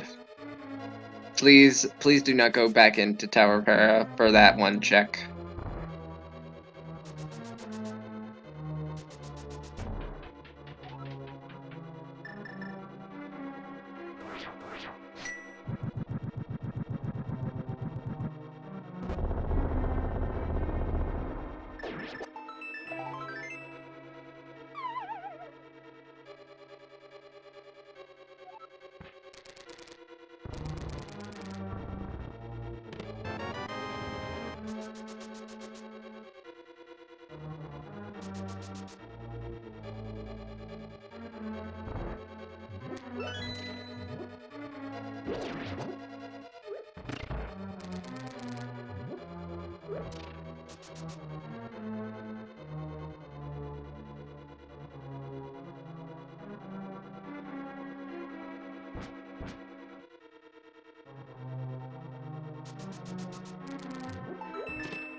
And there's the mirror shield.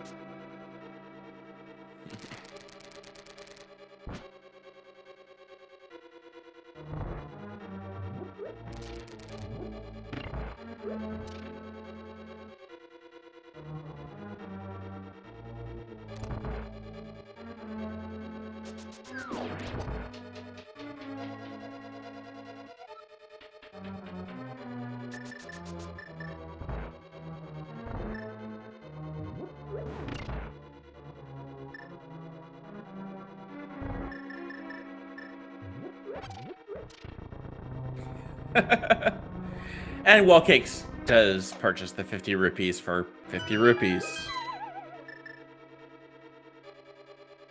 You love to see it. Chloe is onto their Gold Star fight.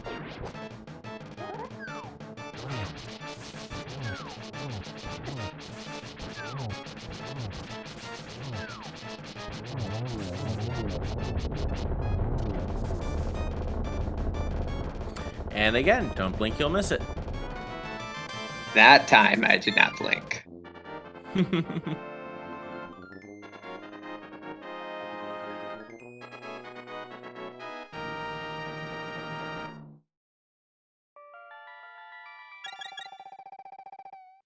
Crystal number 4 for Chloe at 159.08. And Wall Kicks is about to get their 5th.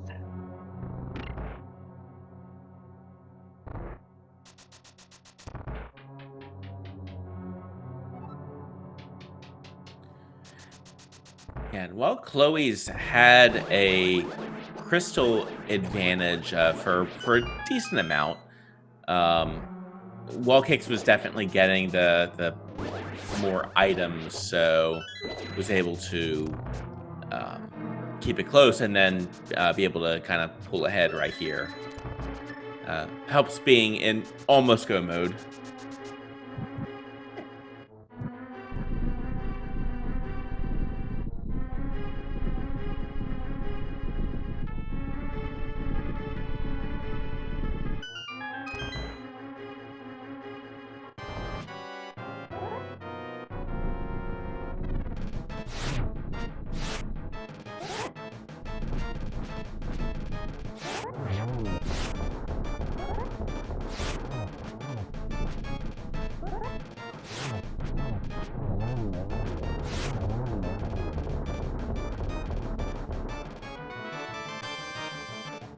Nice landmo fight. That is Chloe's 5th crystal.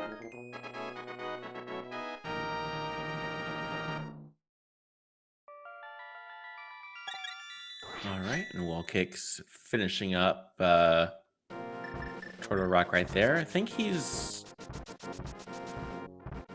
getting close.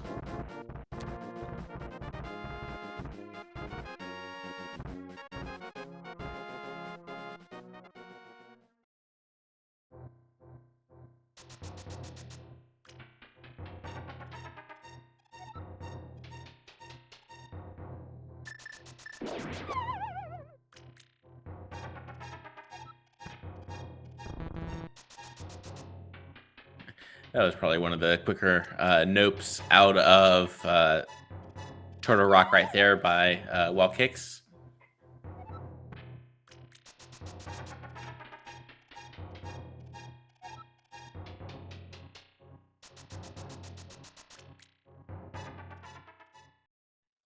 Chloe still needs the mitts to find Thieves Town, which granted, you can't find Thieves Town without the fire rod, which nets you the mitts. It's funny that the item that you would normally get in Thieves Town is the item that is locking it.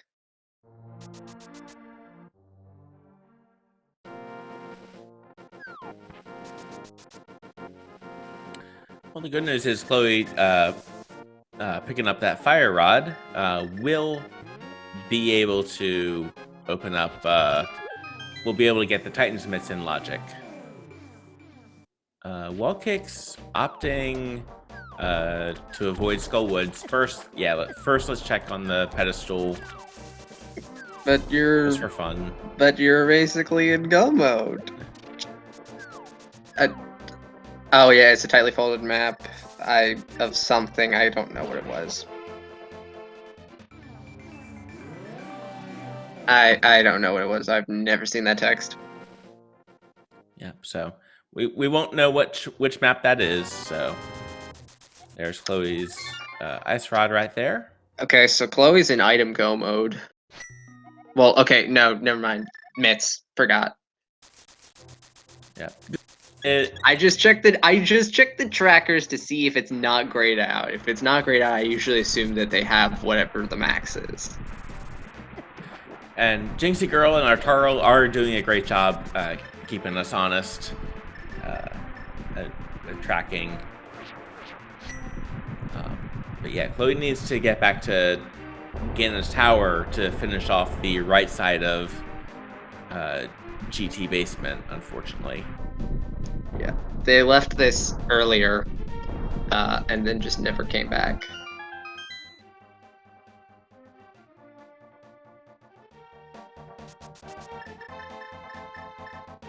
And really the difference there is Wall Kicks, he was able to do the bomb jump on the right side of GT.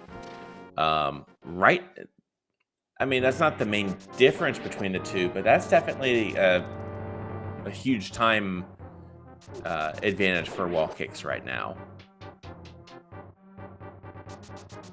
Yeah, Wall Kicks, he's definitely got an advantage right now.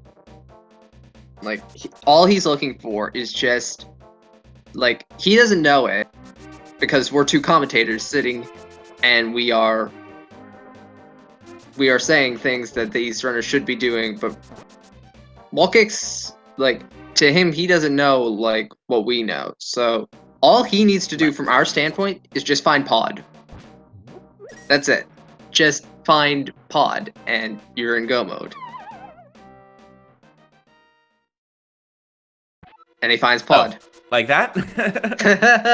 So Wall Kicks is going to be in go mode very shortly after he gets the Thieves Town big key.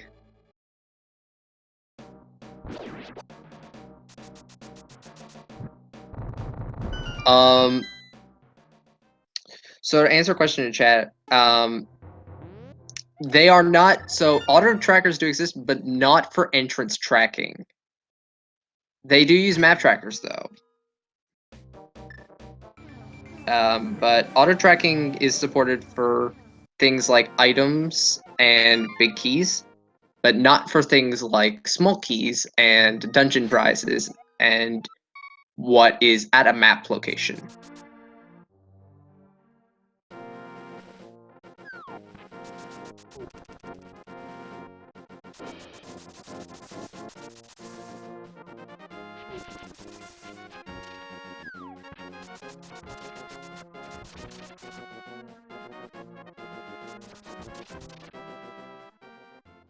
But there are many different ways that one can track entrances. Some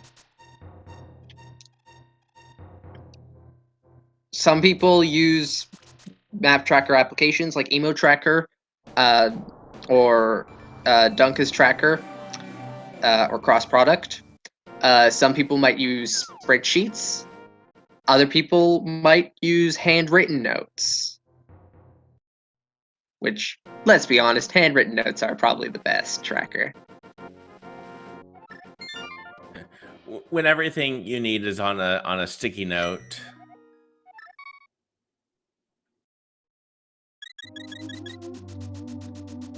And Helmosaur going down on Wallkicks' side. I mean, I probably could not track things on the notebook note with my chicken scratch handwriting. Wallkicks is not in go mode. They still don't have Wallkicks. He still does not have the Thieves' Town Big Key. Although to be fair, he rushed to the boss. So. Yeah, he rushed the boss. He's gonna probably be going to the back. Okay, good. He's not leaving.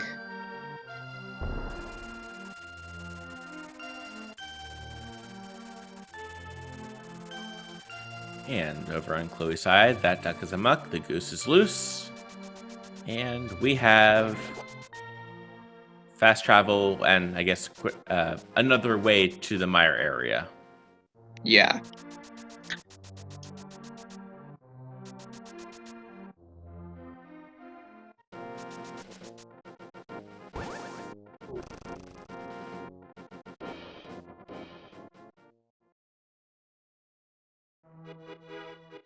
Now, we know that this check that Wallkicks is making right now, it's not going to be anything needed.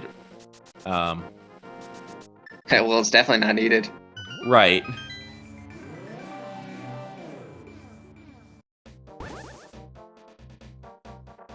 Wallkicks gets there, mirror shield.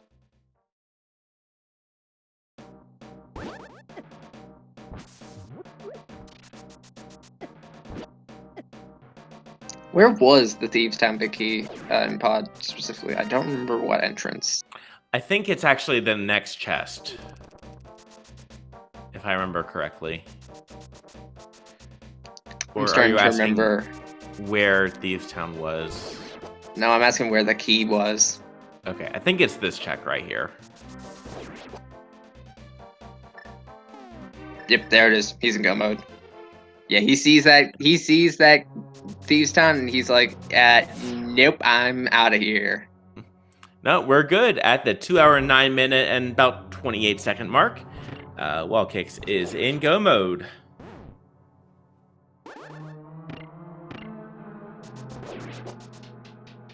Yep, so all Chloe needs to do is, simply put, just find the mitts. And they will also be in go mode.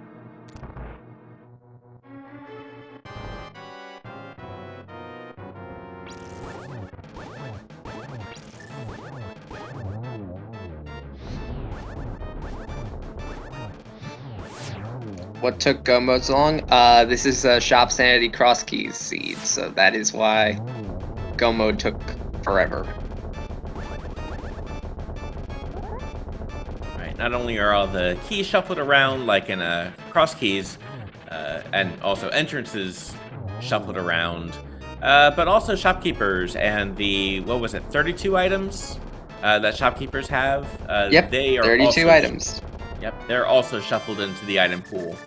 with a couple of adjustments. For example, there's always going to be some potions to be able to be sold at shops, but um, it adds a lot more checks to there. And there is Trinex down for Chloe. Crystal number 6. Just missing Thieves Town at this point. Yep, we know Thieves Town is Mitz locked. Drosy, you rolled a wonderful seed. You rolled a very, very good seed.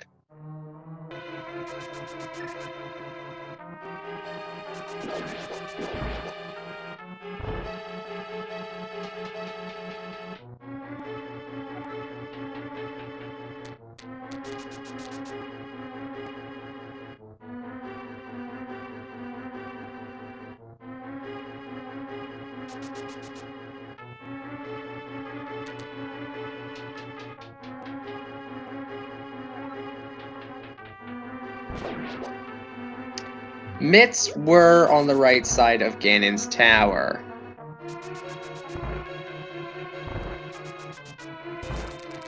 So they were fire rod locked. Both Chloe and Wallkicks attempted to bomb jump their way to light the torch that normally is only lightable with the fire rod. Chloe couldn't quite get it. Wallkicks did, and that's been the big difference between the two as of right now.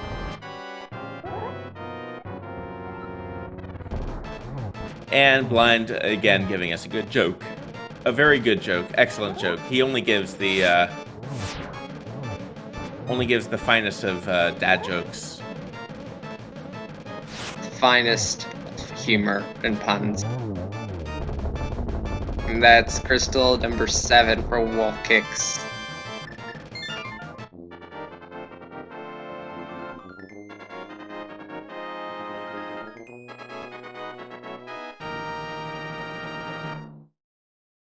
Chloe, why are you buying Quake? You know that's not needed, right?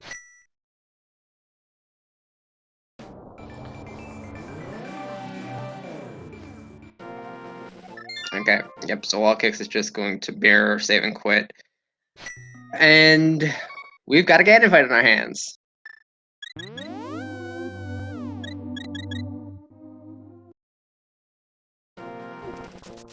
Ooh, and Chloe's dipping into Eastern. Just Which they need to do anyway. that's a good. Yeah, that's a good point.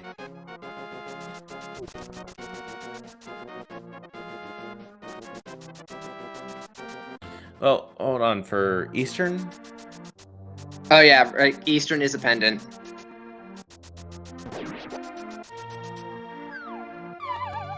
Oh yeah, Chloe better not have forgotten about right side. That would be bad.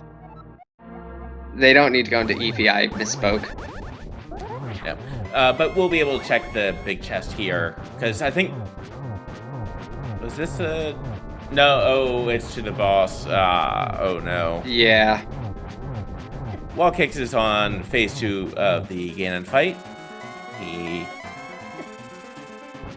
is on phase 3 of the Ganon fight.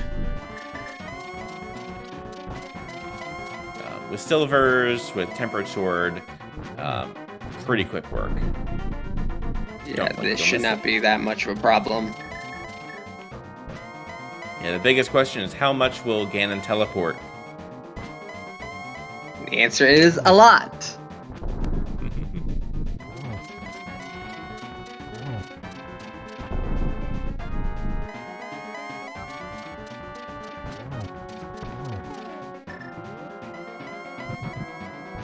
Gets the torch glitch. And almost gets a triple right there, but that's 4. That's 4, yes. So get your GGs in chat for Wall Kicks as he's about to cross a bridge into the Triforce room and finish this seed.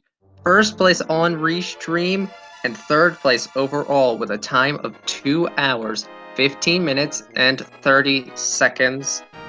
He finishes in front He finishes behind CS Plasma Kappa, finishing in first place with a time of 2 hours 12 minutes 33 seconds, and CS Tutor 89 finishing second with a time of 2 hours 15 minutes and 19 seconds. And speaking of, we are joined in the booth by Wallkicks. GG. GG's. Wow. So what did you think about that seed? I don't think I need to go to Dark Shopping Mall anymore. I think I did that enough this seed. Yeah, it was slow and methodical, and I'm a little curious about some of the logical implications. I know, I know this uses. I think this is the stable version of the door dev, but one of the things that I definitely noted was that the mitts were encompassed from a GT logically locked behind all 4 GT smalls, and yet there was a small key to GT on Smith, which is mitts locked. Yeah, it was not pretty, but you did a great job with the with bomb jumping to get to the to get to that torch and to be able to tackle that. Yeah, I considered doing it the first time, but I didn't want to grab the key from the left to go right. I didn't feel comfortable doing that. I definitely wonder if I got sniped for second place because I never activated my flute. Oh, that's a good point. And yeah, that was a very close race, or a very close finish in between you two. Pretty funny. Yeah, just an 11-second difference. It's like, because when I got the flute, I'm like, okay, 1, this sucks because this flute is in a terrible spot. 2, I'm like, am I even gonna need it at this point? I guess the only times I would have used it were to have fluted over to 5 to go into Dark World to go to Spiral Cave, which got me to Pod, although that was a little bit of a mistake on my end because I accidentally double-tracked a number on my entrance tracker, so initially I thought Spiral Cave was somewhere else, and then I'm like, wait a minute, no, Spiral Cave isn't there. And then I realized where it was. I'm like, oh, okay, well, this maybe slightly would have helped with the flute. And then the only other time I would have even used it would have flew back to Kakariko after finishing Thieves Town for my 7th crystal, which, whatever. Yeah, well, it's probably one of those things where, yeah, activating the flute would have taken more time than it would have been to... Yeah, I mean, if the only time I would have used my flute would have been to go from Thieves Town to Kakariko, I probably would have lost time by activating it, so who knows? So how about the fact that this seed was logically aggro required for Dark World mainland access? Yeah, I mean, it's not surprising. I'm not entirely convinced about that, because flippers were in Village of Outcast. Hookshot, I forgot where Hookshot was. Hammer was locked by the flippers. So, yeah, I don't know. It made sense to do Aga 1 because you had both keys early. You had a nice save and quit, and your logical sword for Aga 1 was actually sitting in Aga Tower.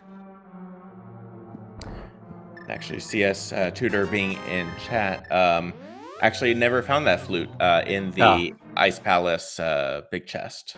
Okay, well, there you go. I did not get sniped because I didn't activate my flute.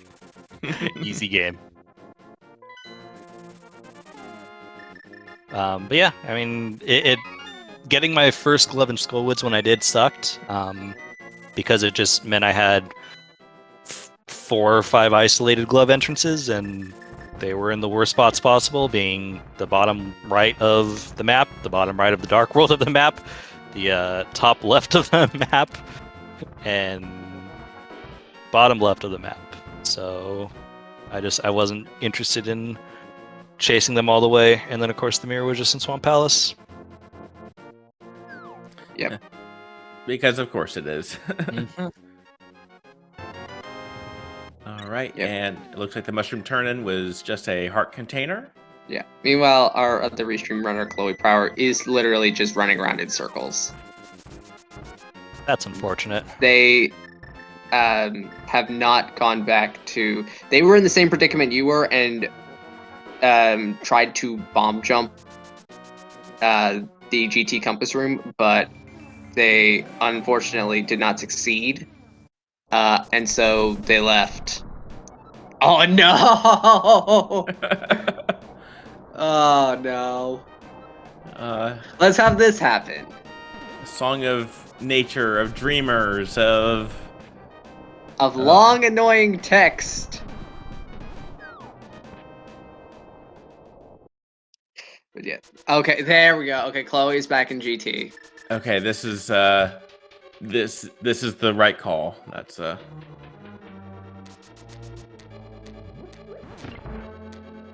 so Chloe's gonna be in go mode very shortly. Does he just need those mids for go mode? For literally Yeah, the entrance? they need just the mitts. Gross. I probably should have paid more focus on glove locked entrances and not mitts lock stuff when I had the mitts and was still looking for something like the dam or whatever. But that do be how it is. Oh, look at all these extra game stats.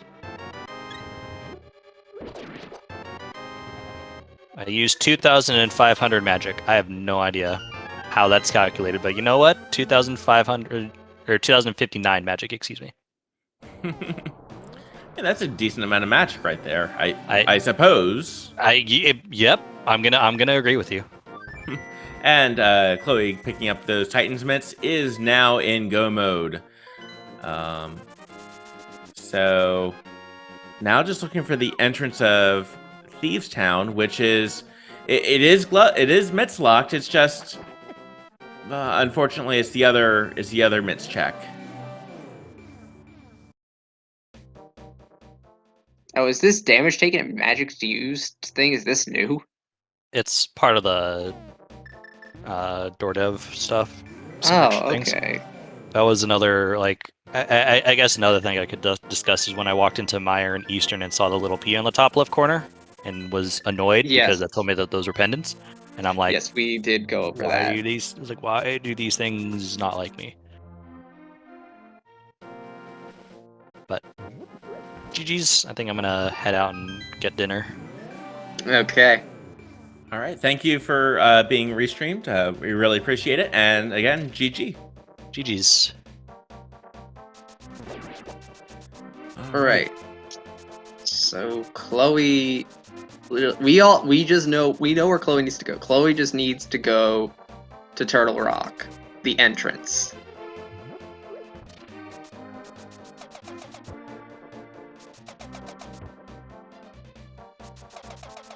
I'm a little confused as to why Chloe is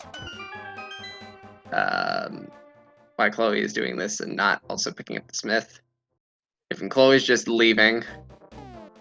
So Chloe's actually going to be doing a tempered silverless.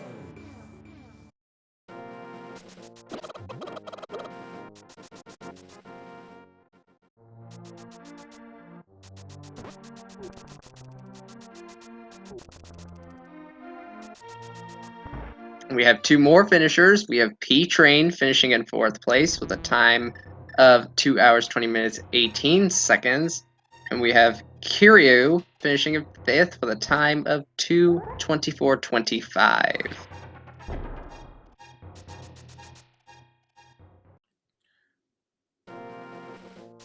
GG's to all the racers. Okay, and Chloe is going to the right place. Is going to be going into Thieves Town momentarily.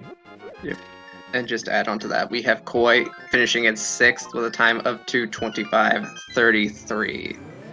So yeah, everyone's starting to finish up now. And yep, Chloe's going to be in go mode in 3, 2, 1 and a half, 1 and a quarter, 1 now.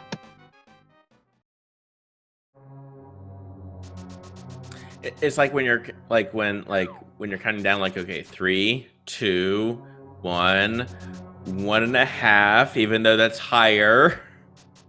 Yes. All right, and Chloe's just running through Thieves Town real quick. And it also helps that with the magic of through process of elimination, like, because yeah, Ganon can only be at one particular spot at this point, so it literally is just going to be running through Thieves Town, rescuing the maiden, turning the maiden, or I guess the maiden turns into blind. Get that crystal, finish the seed.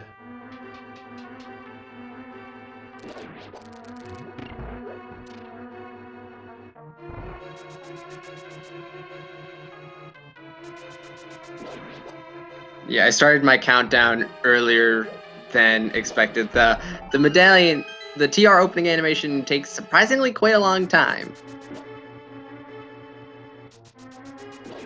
It is longer than 3 seconds.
All right, and on to blind with that desert humor.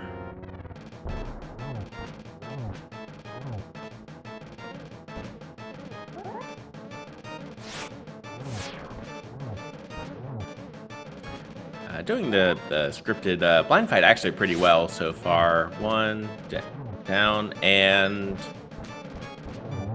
Gets a little off script, but otherwise did fine. Right. At the end of the day, you know, blind is exploding for some reason. And that is crystal number 7 for Chloe.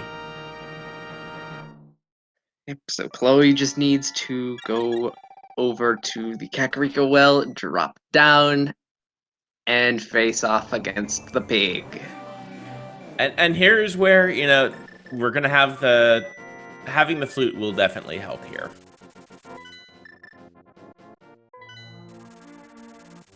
Oh yeah, they did activate the flute, right. Yep. And down to the Ganon fight.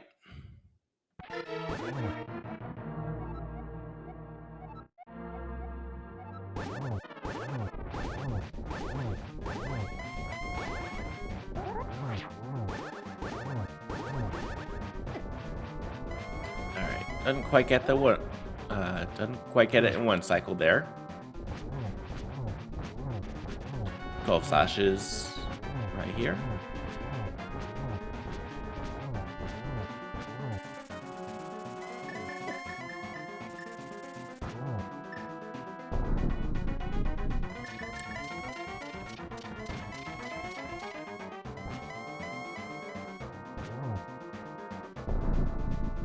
Now, you figure Ganon would just keep on teleporting and teleporting and teleporting. And then we would never win. Right. Or you know how, like, certain games have, like, copy protection? Like for Earthbound, like how it freezes the game, like, once you get to the end, and if it was a counterfeit copy. Ooh. Oh, does not get the torch glitch. I mean, good news is it does have that half magic, but that will make this prospect a little bit tougher. But if kind of similar to that Earthbound protection, if it's a counterfeit copy, which if Ganon just kept on teleporting, never stopped.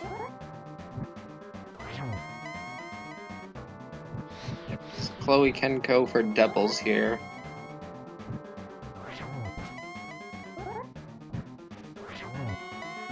And I'm pretty sure Chloe has at least a blue.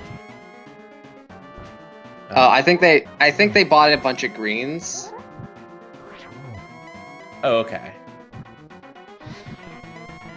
Yeah, that would be the... Okay, yeah, there's a green. Because that would be the one... That's the one thing about missing the torch glitch is you're probably going to have to burn a green.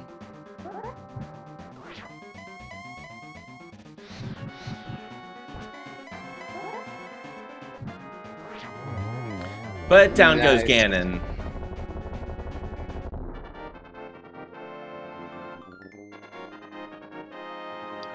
And Chloe is going to cross the bridge and finishes with a time of 2 hours, 31 minutes, and 51 seconds. Second place on Restream and 8th place overall, finishing behind Shire, finishing in 7th with a time of 2:31:27. Get your GGs in chat. So so that's only a 24-second difference as well. Like, we've had a couple pairings of like very, very close times. And especially for the seed. This seed was definitely a fun one. And we are joined by Chloe Prower. GG. Hi, GG's, thank you. So what are your impressions of that seed? Well, if I had definitely done the bomb jump in Ganon's tower, I felt like I would have done this a lot faster. Yeah, that was... I didn't think it was worth it at the time, and then I only had 2 keys near the end, so I did overworld instead of going back there. Weird. But we are very glad that you did make your way back over there. Yeah, well, I was running out of stuff to do at that point. I actually don't think I had anything I could do in logic besides that at that point. Besides going back to like Spike Cave. Fair. And that was already a pretty rough seed. I mean, I think you got the first sword on Restream. Actually, There's 2 swords on Restream. Yeah. I felt good about that sword. Like, I was just gonna dip into Aga Tower just to whatever, but I'm like, well, I got a sword, 2 keys, and the lamp. There's a non-zero chance this is required. And I think we figured out that I think we figured that it was Aga required. I think it's still... I'm not sure if we still know if it actually was or not, but... I think it was in that I think there was like an Ice Palace wall or something on there. I don't remember. It was a pod small. Oh, pod small, that's right. It was definitely Aga required, but not as much as I would have hoped. Yeah. And then and actually also finding that really all the glove locations were pretty rough. Yeah. I can't doubt that. I like Shopping Mall. That was the most loaded shopping mall I've ever seen. Both Hype Cave and your only access over to Paradox, which Paradox was a massive tease anyways because you found it so early, but it's the one entrance you can't do anything without Mirror. Right, and then when you get to when you're able to actually, get the items in there, and oh, look, a hammer. Yeah, exactly. That would have been handy. The flippers were on the other side of the world too, so it was fun.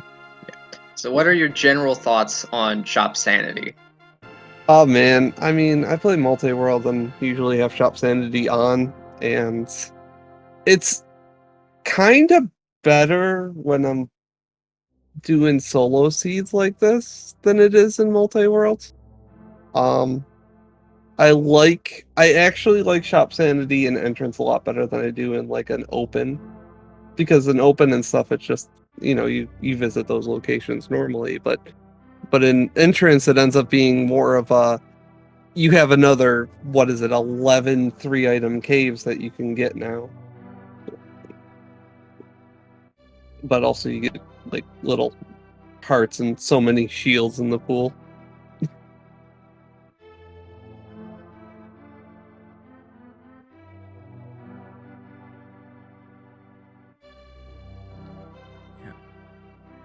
Yeah. Um,